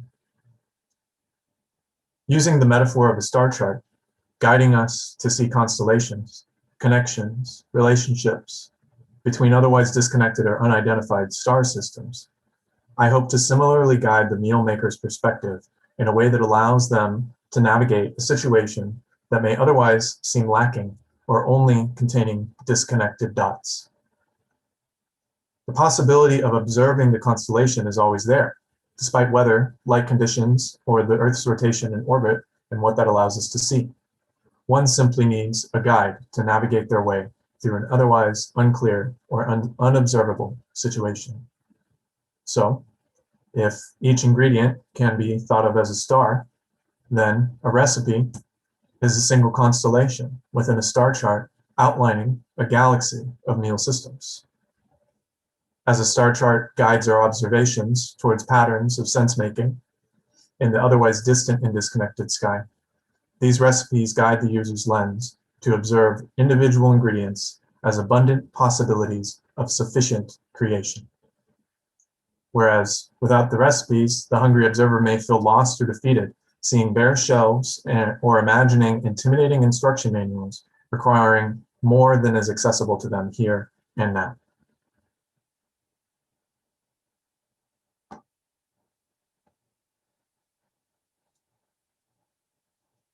I believe this charting of relationships of ingredient, nutrient, oops, let's do this. There we go. I believe this charting of relationships of ingredient, nutrient, flavor, chemical function, role, and their subsequent interconnected options of meal creation can encourage systems thinking. What can we make by strictly using 3 ingredients? Orion's bell, or a peanut butter and jelly sandwich?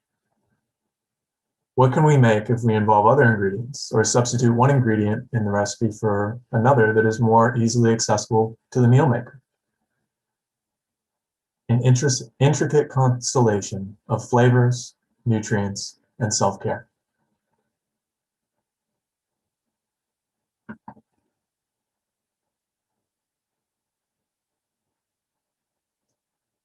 So, through competitive analysis and market research, we found that some of these apps already exist. There are things that show us how to make food on the internet. Surprise. But there are some key differences that we're looking at. If I can figure out how to go to the next slide. There we go. Oops. A little bit of a delay. That these comparable apps are doing well is that they show us recipes. Yay, that's great. Let's make some food. And some encourage you to use what you already have in your kitchen. But all of them are also encouraging you to go buy more things. You read a recipe. I have 3 of the 7 ingredients. What's that tell you? That you need something that you don't have. The other issues that I'm finding with these other technologies is that they are partnering with corporations such as Walmart, which is encouraging you to also go to a store and purchase more things. They are also offering complex recipes with so many ingredients that I personally don't have on hand right now. And, oops, sorry, y'all, Zoom's different than the other thing. And they're encouraging more buying. Not only are they doing this by making a little shopping cart for you that takes you to Walmart and tells you how much money it's going to be. So now you're thinking about money when you're trying to make a meal, right? They're also using ad space to tell you about all sorts of other products. that you don't have, probably, unless they got their algorithm messed up, right? And they're wasting money. So these things are all encouraging the perpetuation of this scarcity mindset. And we're looking to do something different. So with my team that we have so far, myself and Robin Maikovsky, our project manager, Adon Magana, our tech management advisor, Mandolin Mystic Ludlam, our community connection advisor, Brooke Schmidt, our lead chef advisor, Olivia Vision Paquette, our UX UI advisor, Serena Terepidi, our first prototype animator, and Christopher Castaneda, our competitive analysis researcher. We have what you've seen so far in place, but we are still seeking some folks to add to the team and help us get this thing created, particularly UX and UI designers. We are in need of developers, both front end and back end, and we are looking for funding so we can make this happen without these other distractions, right? Facilitating focus here. So if you or anyone you know might be interested in a project looking to liberate ourselves within our kitchens, please reach out via these portals. And I will also put this link in the chat. Thank you for listening. Great. Thanks. Oh, I'm sorry. Chris, that was fantastic. I'm Robinson Caruso, one of the other passengers here on the ship, and I'm so happy. I'm so happy you're doing these programs about, everybody's project is so great. I mean, it's just like I can't explain it. And I wasn't really a part of the cohort originally. I'm Robinson Crusoe, the famous opera singer. Well, Enrico, that's my brother. I'm Robinson, and I was rescued by the DSS Fuller. Yes, the cruise ship Earth picked me up on a desert island where they only let me take my parakeet along back with me, and I joined the thing, and they saved my sorry ass. They really did. They made everything possible for me to be a partner with all these other people. They gave me they didn't give me a stateroom, they gave me a storeroom where they used to store all the old jigsaw puzzles and board games.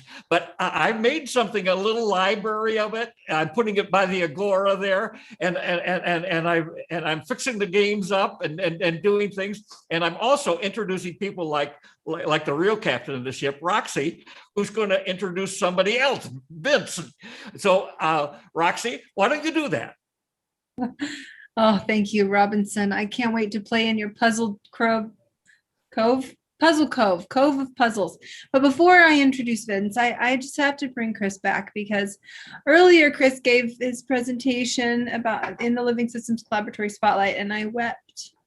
I wept, because it's just so inspiring to see how far you've taken this project. Oh, I'm tearing up again. How far you've taken this project and how much of a team you've brought behind it, and like the fact like you're addressing food equity so directly, and you're pulling yourself through, like coming from your background in marketing and writing and poetry and illustration, and you're channeling your creativity for a very clear need that you see, and it's like steadfast, knowing that there's like potentially like there's this principle in regenerative design where you identify your aim, and then you identify where you're at, and then you're like, okay, what is the capacity that I need to build within myself to get there?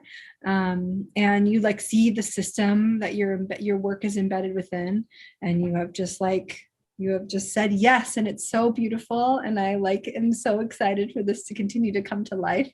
And also just for everyone to know, spotlight on the Sparkle Star has helped so much with our marketing and our outreach and a bunch of our newsletter stuff, and is like quarterbacked with me at like really random hours of the night to like help to continue to spread the word so that we can bring in more like-minded collaborators and supporters for all of these revolutionaries and all of these projects. So just love you so much. So grateful to call you brother, and has like also helped my mom a ton, treated her like another revolutionary does, with respect and curiosity, and has helped a lot of my family members who just so happen to be in the studio, to just give them advice as any other creative would.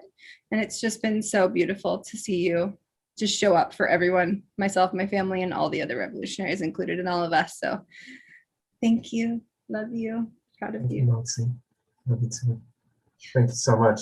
I came into the studio without an idea for a project, and the space y'all are creating and holding has facilitated my imagination to look beyond where I thought it could before. Thank you. Thank you. I'm so glad. Together we can, and we will continue to. Yes. And in the spirit of that, I am so excited to introduce our next artist, who his name is Vince Simone, who is a multidisciplinary artist seeking to use music and technology to spread awareness to social and environmental issues. He's an award-winning songwriter, producer, and inventor, and generally has his hand in numerous art projects and events helping to inspire positive social change. Currently, he's working on opening a sober nightclub in downtown San Luis Obispo focused on empowering the conscious community with a safe place to gather. And he just so happens to be our technical producer and came to us to help make sure that all of our streaming happened beautifully, and just was like, what in the world? These are my people. I found my people. And so in the process of helping amplify all of our voices, we found another revolutionary. And so we are spotlighting you today with gratitude and love, Vince. So excited for you to share some of your art and your heart with all of us. Thank you, Roxy. You and everybody else here is just so amazing. And as Roxy she called me up after trying to reach a different Vince for a couple of weeks and was explaining this project to me. I was just like, this is like all the things I care about, and all of the music I write is very much about all the same issues, and about the social issues, and about the environmental issues, and about projecting a positive future. And so I am not someone who has worked with the DSS for the past 8 months on a specific project, but I hope to do so in the future. And just seeing all of the different disciplines, from illustration to music to video art, has just been really amazing. And so I really hope that I can get involved in this community. Roxy asked me if I could perform something tonight. I'm actually like right in between. I'm a total tech nerd. So I'm right in between like retooling my live set, but I wanted to share a piece of music that I wrote with a band that I was in about a year ago.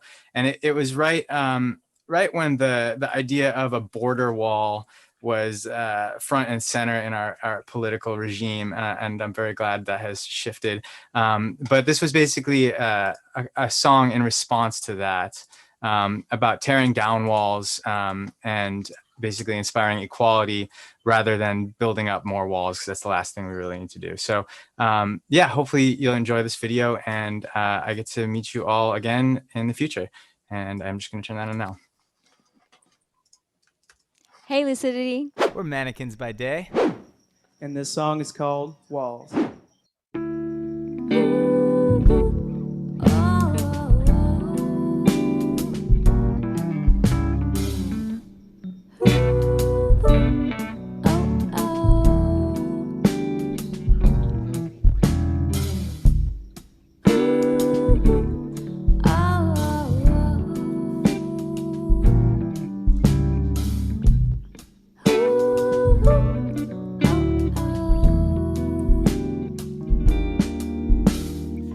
This veil to be a truth. It seems we're all a bit confused by egos running rampantly.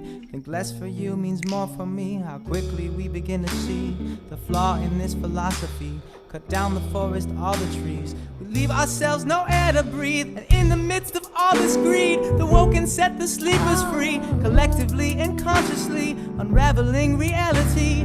Reel the tide, consume the dream before we're swallowed by the sea. Where we reverse the damage done. Unite together, act as my heart keeps waiting, waxing and waning, so frustrating. Watching these people build walls, will crumble, earth will rumble. With a million voices singing, we're all in it together now.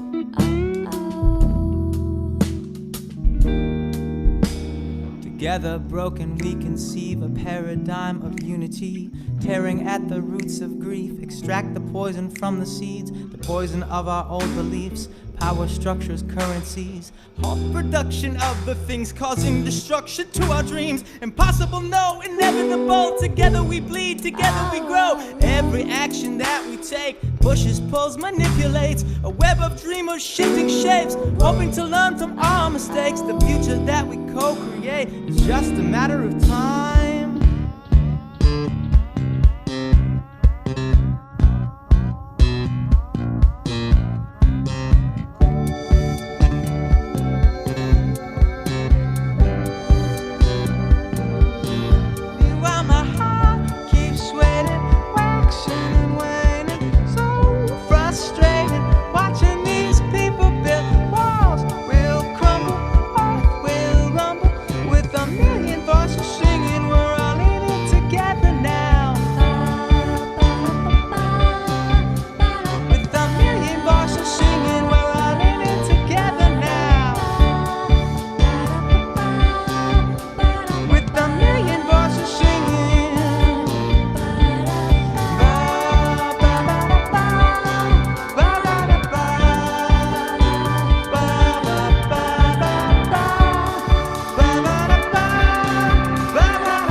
Well, thank you guys for listening and letting me share some music with you. I really appreciate that. And just to kind of speak on the theme of re-enchantment, I know that I'm probably not alone as a musician who has definitely gone through a period of losing kind of enchantment with music and being kind of disillusioned about the whole, 60,000 songs a day on Spotify.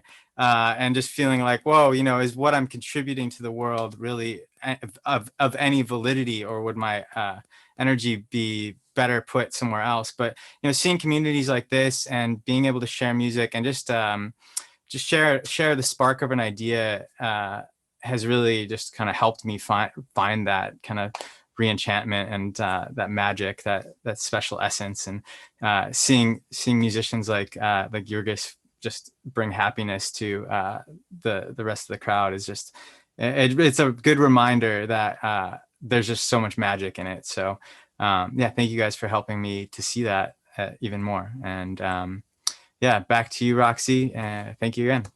And Amanda.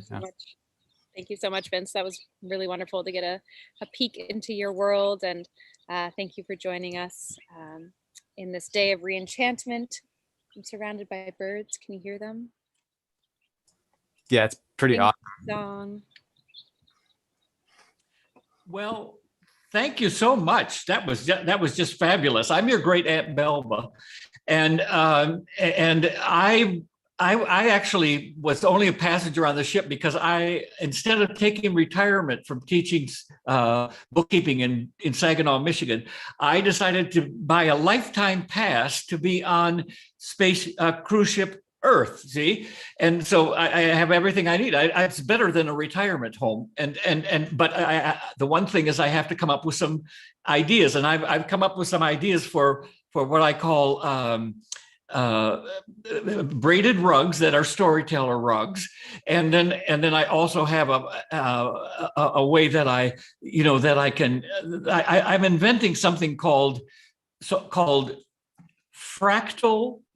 green screen fashions, so that we don't have to buy as much fabric, because we can at least for appearance on television, you can just, I mean, on the Zoom thing, oh, look at there, my hands even are fashionable. So we all have projects here. We all have projects, and they're meant to recycle or restore the whole 100% of life on the planet. And I'm so glad to have so many women in this cohort. And when I was a school teacher, women couldn't even be married because that was their full-time occupation. We have people on the ship like Whitney Shemansky. She's a collaborative performer, a choreographer, and a movement educator. Dance. I told my grandnephew, Mel and Ringa, I told him, you should dance more in your performances, and he's taken it to heart. And people like Whitney enjoy sharing her love of dance and movement in theaters, classrooms, and cinematic forms, and in nature. She's enthusiastic about exploring the profound connections between the mind and body, especially within the realms of science, somatics, and storytelling. Take it away, Whitney. Thank you for the great introduction, great Aunt Belva. Hi, I'm Whitney, and I am pursuing my MFA right now at UC Irvine. So I'm in the Living Systems Collaboratory, and I extend all of my gratitude to everybody involved there and the Design Science Studio. And today I'm sharing mostly kind of what has become my project, and which has been more of a reflection of how these concepts and what I consider truths of living systems philosophy and all these regenerative ideas, how I've been embodying them the last 4 months, let's say. So I am going to share screen. So my project is called Abundancing, and I love that the theme today is re-enchantment and circularity.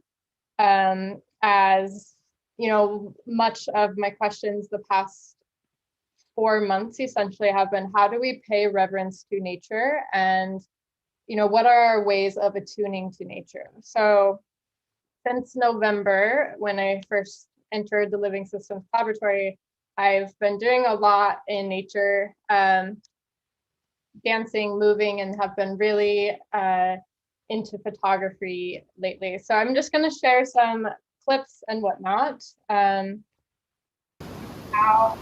I, you know, these are kind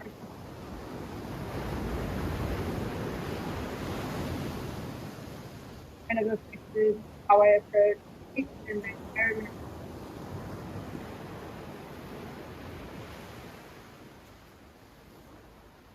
I have been playing a lot around fans. I'm here in Laguna Beach, which is a beautiful place near the ocean.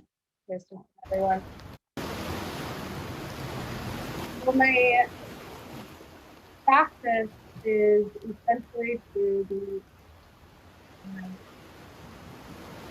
a lot of patience and kind of just tuning into what I'm not here, observing it. And these are just some of the clips that are explaining a practice. I've also been really delving into photography. So I have been going on daily walks, and I kind of get immersed into these little worlds and like wonderment of how everything is connected, and you know, the little colors, the light, how things are interacting, you know, one flower dying and laying on another, and it's all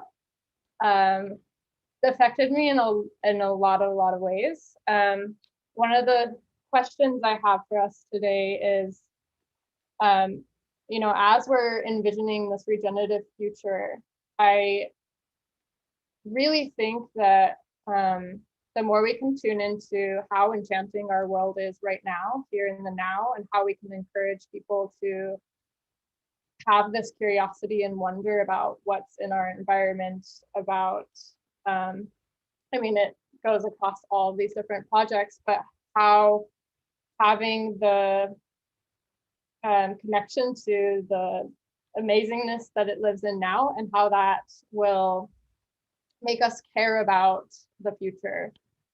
And so here's just some photos of the past few months. I'm really, I love seeing like all the little micro worlds, and oh, come back up.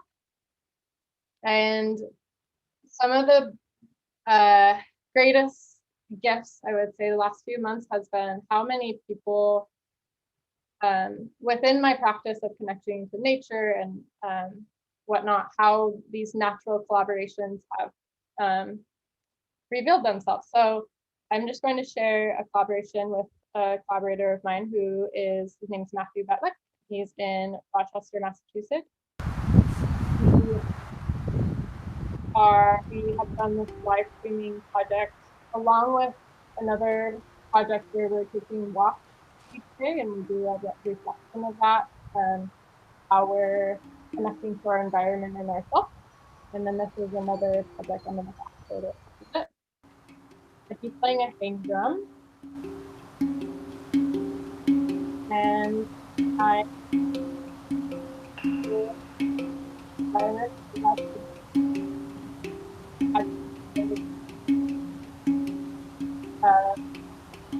the rhythms and cycles of nature tied together, and are filming at the same time. So I'm getting a live stream video, and then we do have, and then we do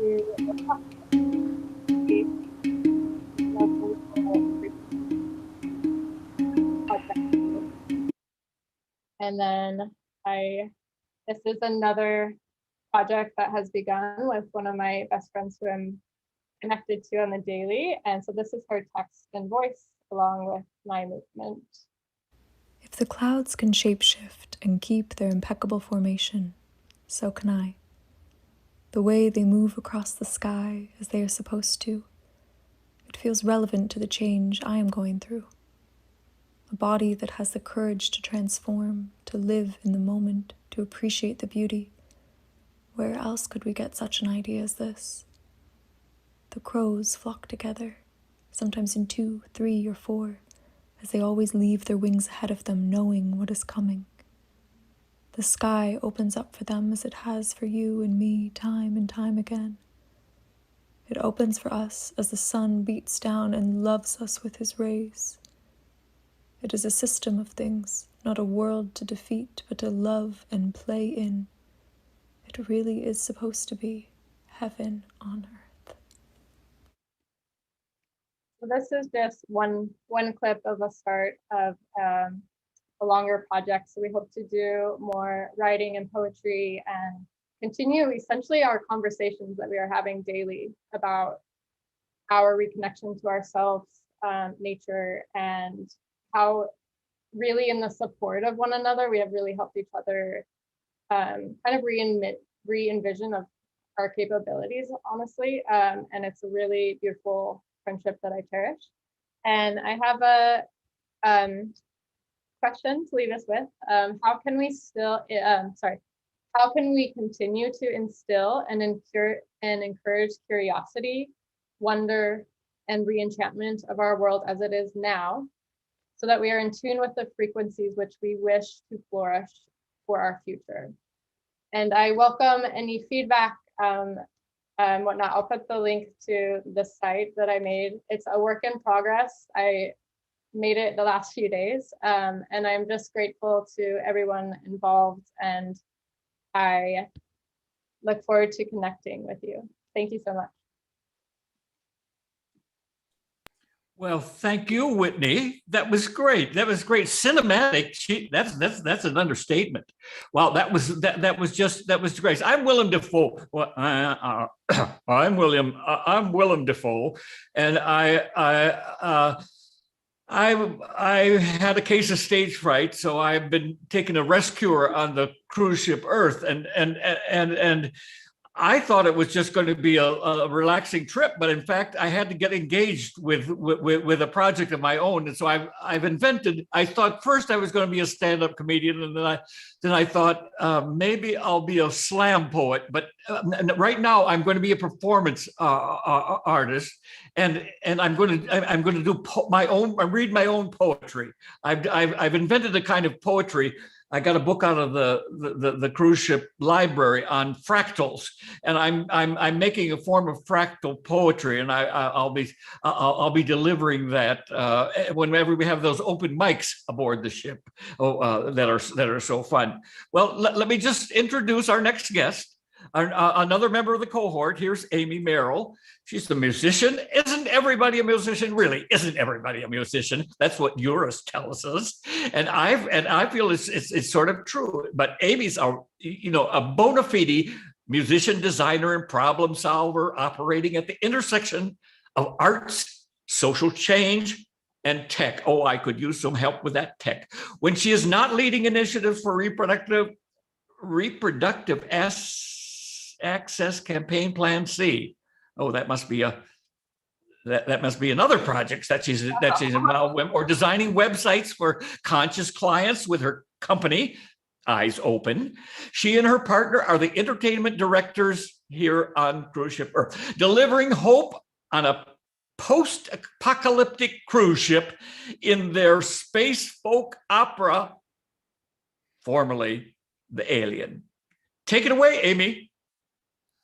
Thank you so much. Thank you. And yes, if you'll join me for just a few moments on my cruise ship, where the year is 2070. Unfortunately, the Earth has been destroyed and we're searching for a new home. So I'm your director of entertainment here on the ship. It's day 1625. How's everyone holding up? You doing okay? All right, good. Well, here we are in a spectacular simulation of Regenera, where we can test new ideas, toss out the old, build the future we want to live in. Regenera was one of the first floating cities of the 2020s, and we are going to bring back a song from that era just to revisit, remember what we can learn from that experiment. And for the next few moments, your only job here on the ship is to sit back, relax, and take it in as I share a song called Dear Someone.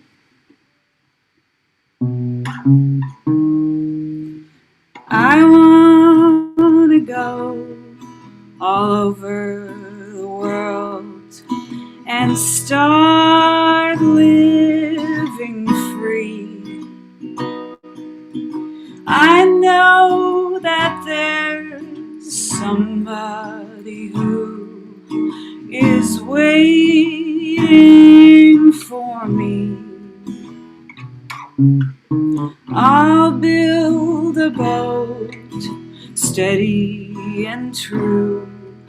As soon as it's done, I'm going to sail along in a dream of my dear someone. One little star smiling tonight knows where you are. Stay, little star, steady and bright, to guide us afar. Blow, little winds, over the deep, for now I've begun. Hurry and take me down into the arms of my dear someone. Oh, hurry and take me straight into the arms of my dear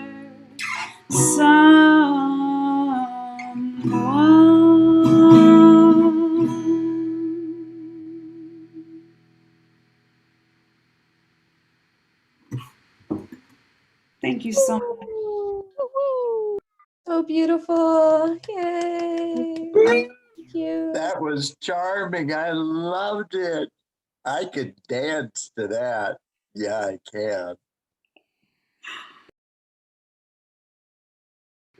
Well, thank you. I hope you join me back in the ship's lounge every evening so we can keep reminiscing about the past so that we can design the future.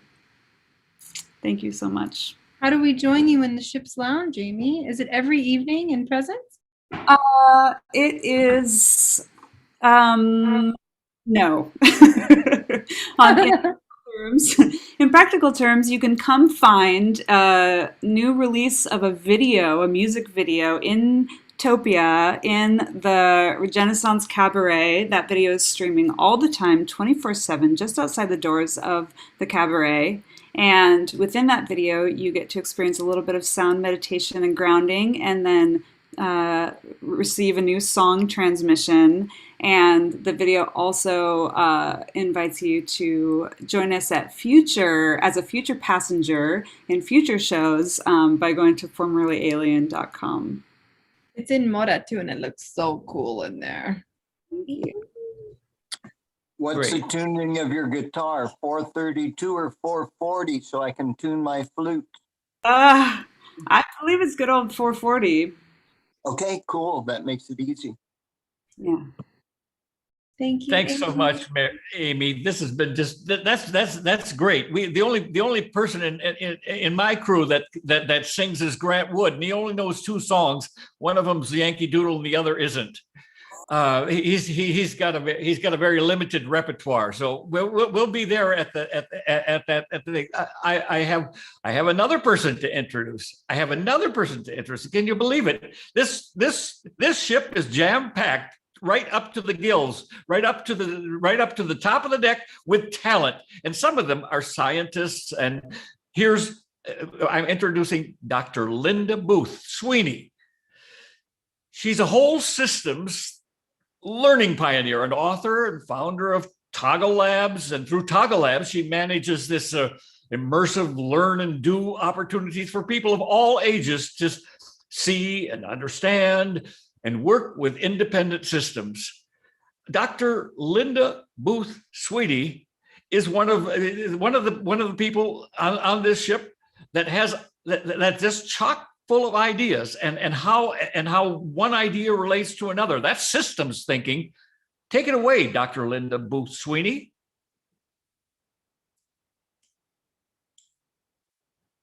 Can you hear me? Are you? Vince is going to cue up our Linda Booth hologram. Vince, hologram. Cue the hologram. All right, sounds good. I thought there was an introduction from Linda, but I was mistaken, so sorry about that. So we've got Linda coming up in just a second. Here we go. Cue the hologram. Aha! And writer of Systems Fact and Systems Fiction. Think Arthur C. Clarke meets Ms. Frizzle. For 25 years, I've had one goal: to make living systems and systems thinking more accessible to people of all ages. That goal has become urgent with the arrival of a global pandemic. Now more than ever, our children know that they're living in what Martin Luther King called the interrelated structure of reality. They know that events far away can close down schools and businesses and even how they have playdates. They're watching and they're worrying. They know the situation isn't simple. It's complex. Hugger X is about answering this question. How can our young people feel more confident about the complexity they're experiencing? And will an understanding of living systems help them to better navigate this complexity and co-create healthier futures? I brought those questions with me 6 months ago when I joined an amazing cohort of global designers and artists and systems thinkers. We came together at the invitation of the Buckminster Fuller Institute and partners to create art, conversation, and action to support one of Bucky's main goals, a world that works for 100% of life. Thanks to the support and feedback of my BFI and Living Systems Collaboratory cohorts and my partnership with the School Fab Lab, we've created HuggerX, this virtual space for experimenting with whole systems learning and collaborating. Let me show you around. Hi, Linda. Why don't you explain what HuggerX is? Well, hello, Simone. Yes, of course. What a great question. Well, this is Simone Amber, who, along with Nader Shatirian running the camera, are founders of the School Fab Lab and are my partners in the development of HuggerX. So why Hugger? Well, at its heart, HuggerX encourages young people to lean in or embrace the complexity they're experiencing, to see it as a guide rather than as the enemy. But how do we do that? As the inventor Buckminster Fuller once said, if you want to teach people a new way of thinking, don't bother to try to teach them. Instead, give them a new tool, the use of which will lead to a new way of thinking.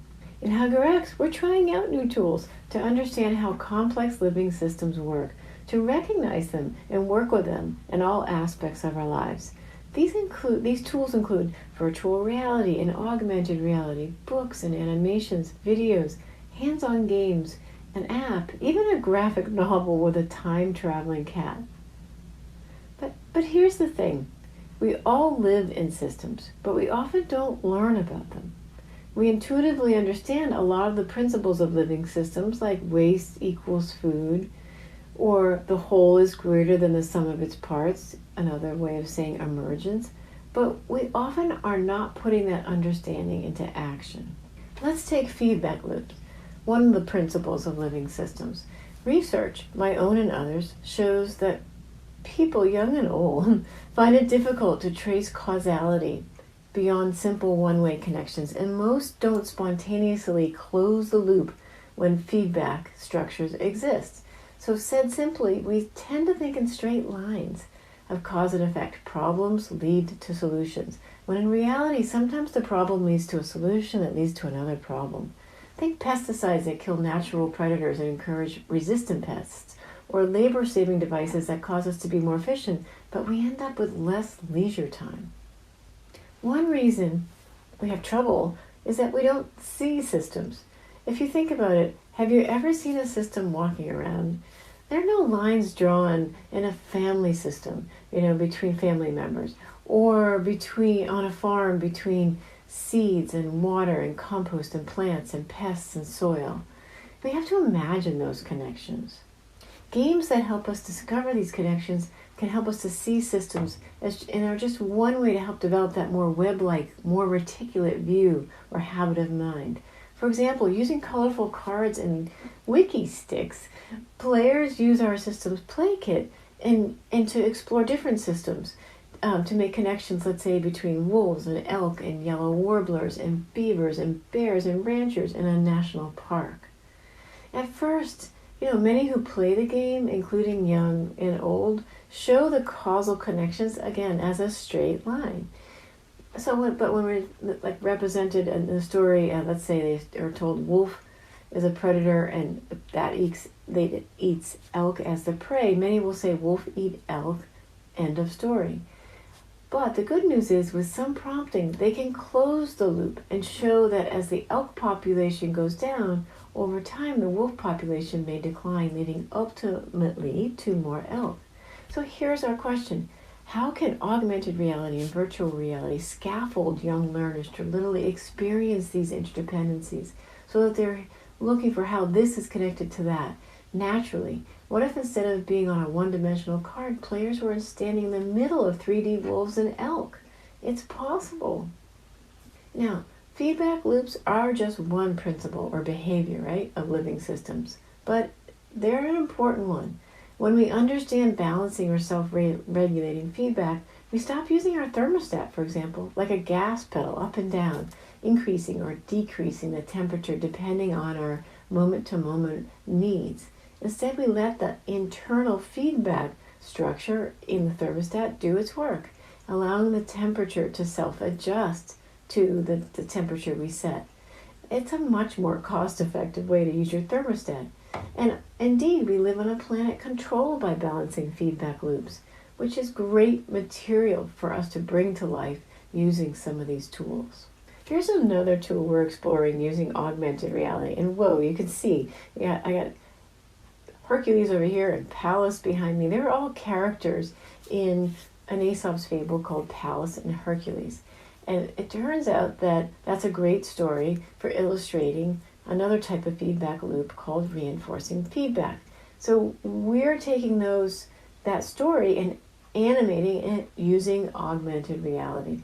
The story itself is part of a collection from a collection of world folk tales called Connected Wisdom, a book I wrote a while back, and each story illustrates a different principle or behavior of living systems.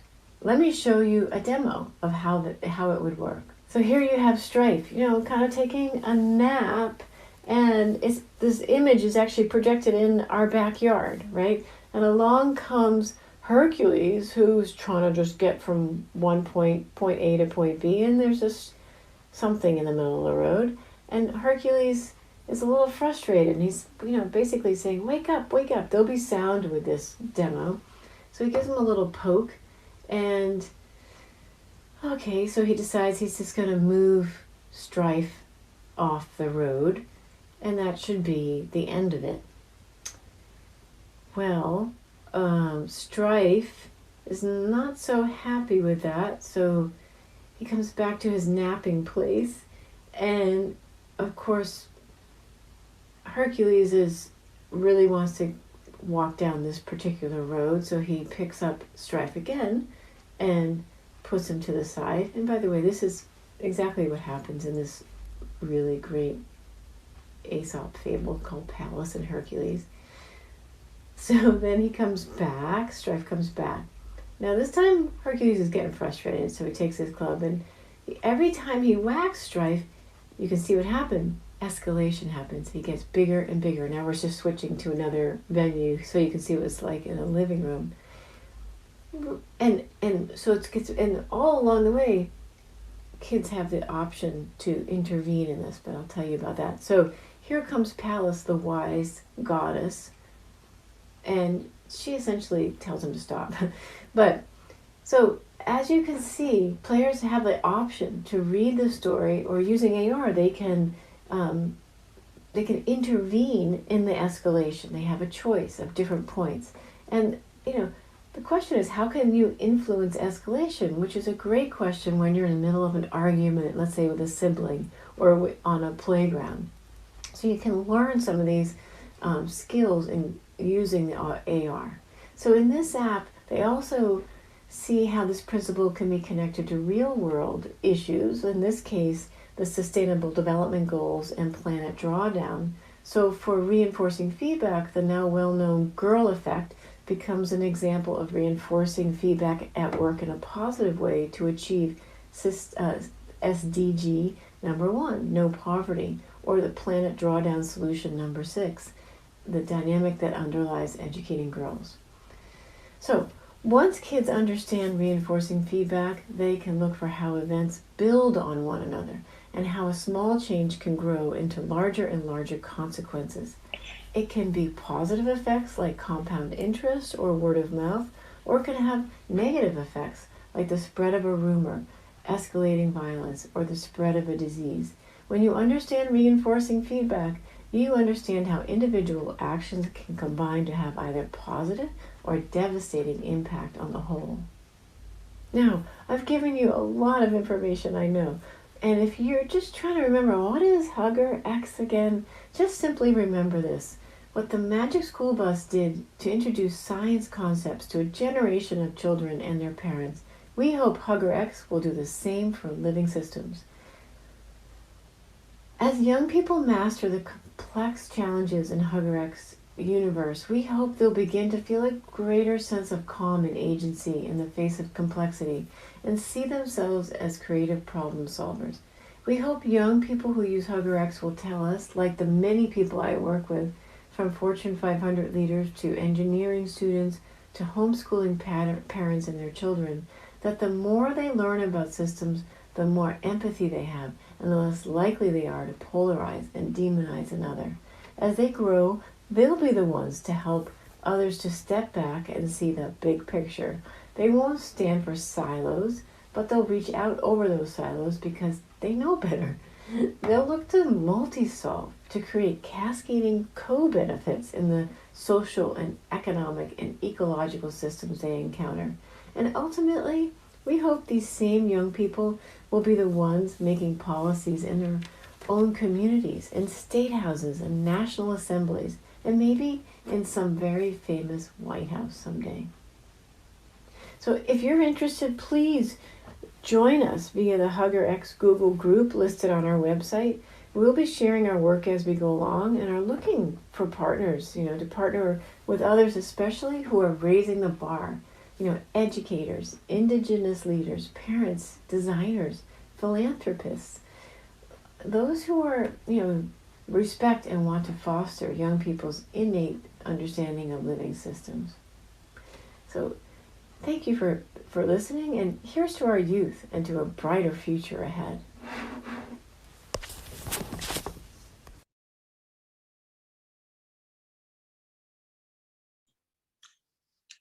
Okay, guys, I believe we have one more video, so just give me a moment and I'll get that on. How cool was that? Yeah, sounds pretty amazing. So this next one has an ad, so just let me get past that and we're good to go. Perfect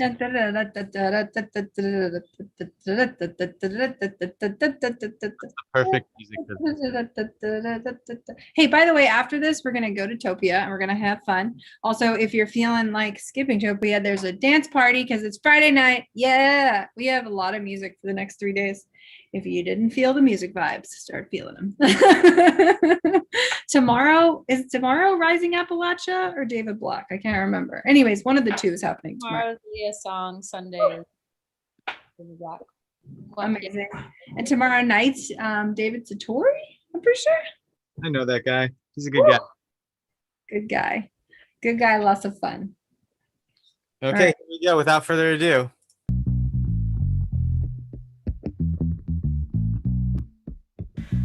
Hi everybody, welcome to our HuggerX Play Space. I'm so glad you're here. We're unpacking a lot of our augmented reality pieces and whole systems learning, experiments, and I hope that you can join us because it's going to be a lot of fun. We'll see you at Regenera, the Design Science Studio in Buckminster Fuller week coming up.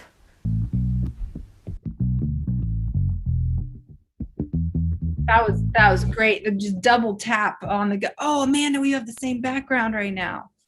Whoa, hold on. Let's both get pinned. Maybe we can connect somehow. Wait for it. Oh, oh, and you're wearing a flower shirt. That is. What you're behind right now is called the Earth Glow. Do you see that? Yes. Flower jacket. We are in incredible coherence. Nico, you're gonna mess up our whole pattern, but I'm adding you. I was just gonna say that is known as the Earth Glow. It's the only border that matters. Oh. It's part of our dictionary. Oh, you guys look like twins. This is so fun. Isn't it cute? Guys, I just realized something extra cute. Wait, I'll tell you in a minute because I have to push send on this thing, but then I'll tell you. Nico, you go. I go. We're going to Topia now? What are we going to do? Tell people what we're doing. Why are we going? Where are we going? But you're going to join the thing from your computer, right? Yes. We need your computer. First talk about it. I'll talk about it. Actually, I'm gonna share a little bit of my screen for a second. Let's see. So regenera.city. So Regenera is the floating city that appeared from the sky in 2021. It came here to show us what's possible. And so if you enter into regenera.city, we have created this very, very funny, funky page. Thank you to the incredible team that put together this in like 8 days. Maria and Dimitri, you guys are amazing. Rene. And so in here, you're going to be able to just walk through this very funny story universe that we have created that has some of the characters of Regenera that are going to walk you through your training and your onboarding. And you're going to read about all the things that Regenera is going to be through this entire decade. Just to make it short, it's a story universe that we have created that can fit anything really. And so our idea is that this city could represent all the projects of the Regenaissance, and you're gonna meet characters like Antonio, or librarian. And so right now you're gonna be able to explore the 6 worlds that we have created for this festival, which are part of the city. 4 of them are in Topia, 2 of them are in a platform called New York City. But as the city grows and as the decade progresses, we'll keep expanding these spaces. There's going to be people creating their own Topia worlds that will be adjacent, that will be like neighborhoods of the city. We're going to have all kinds of things being part of the city. We're going to give badges, little badges that identify the projects that are part of Regenera to all the projects that are somehow connected. But for now, what you can do is you can go to topia.io,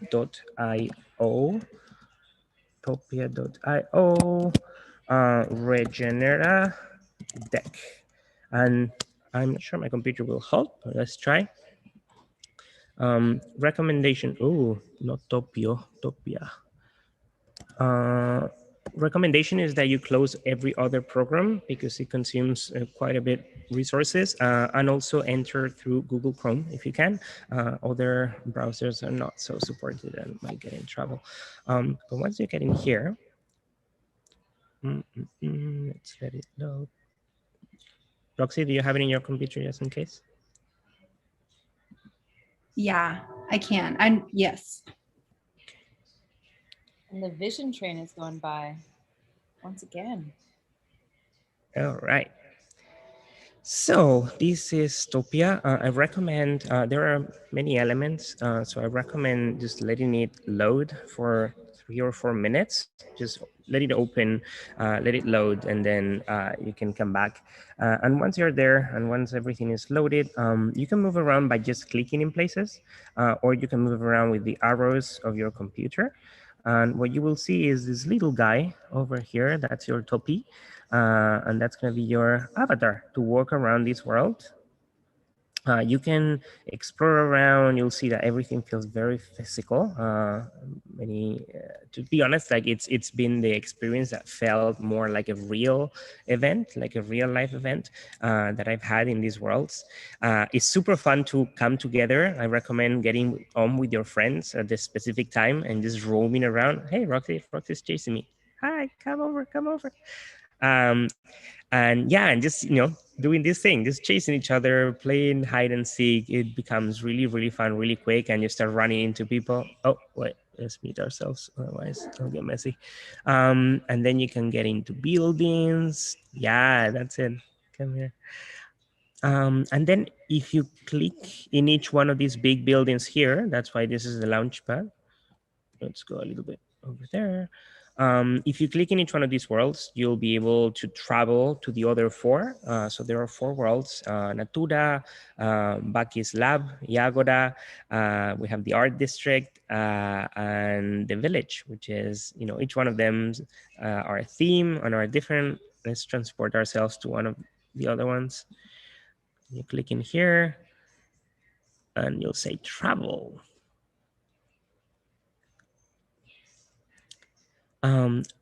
It's important also to notice that all these worlds will remain open after the festival. The idea is that they become a platform where anybody can join at any given time, and where you can just come and hang out and meet other people. And there will be events organized in there at specific times, and yeah, it will contain everything we want it to be. Oh, look, Mel, I found your ship.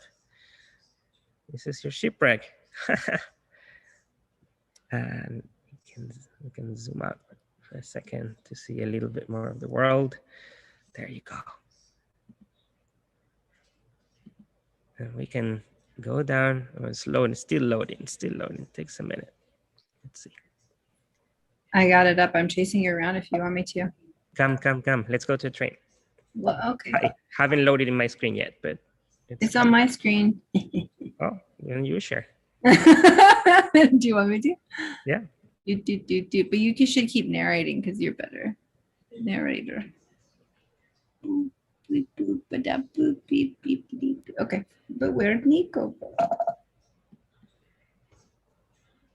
right, Nico, keep narrating.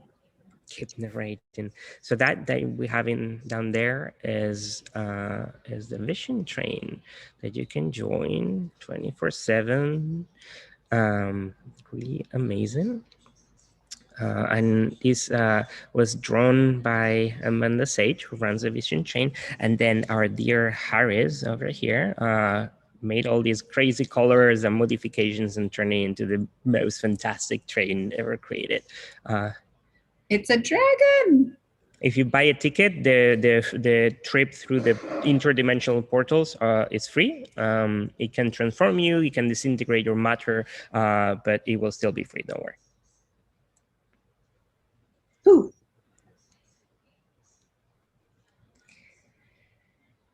Who wants to come hang out? Let's go play. I want to play. Okay, wait, I'll give you the address directly of where they are right now, so you can enter directly to that world. Dystopia.io/ I'll be bouncing around all the Topias all evening. I'm really excited to see people, to play, to experience, to connect with you all.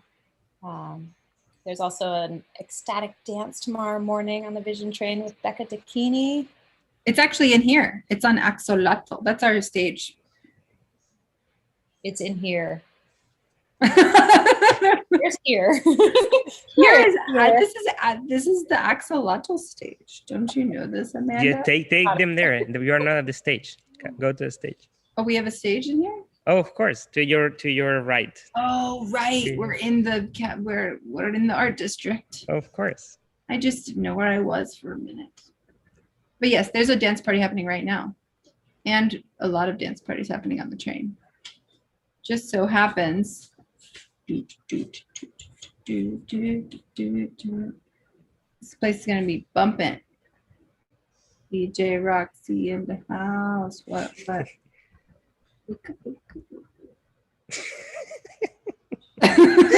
Please continue, Roxana. Give us a little bit more of that. You know, if I could beatbox, I would, but it's not very DJ-like. Hey, who is that? Harris. What's up, Harris? Harris, why is your video off?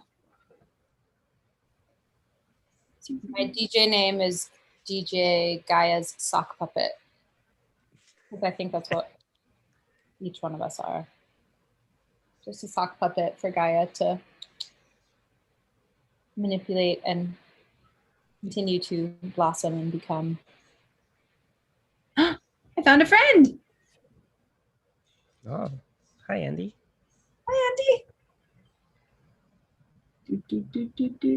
You should go to the Regenaissance cabaret.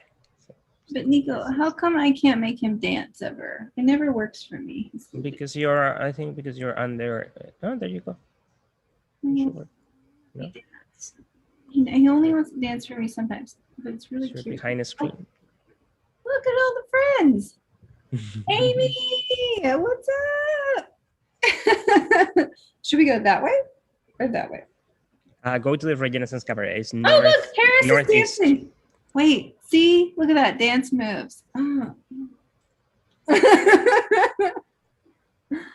My little guy never wants to dance. I'll just watch. It's like we're dancing together. Here's that board. It looks a bit like invading her personal space more. I know. Fuck off.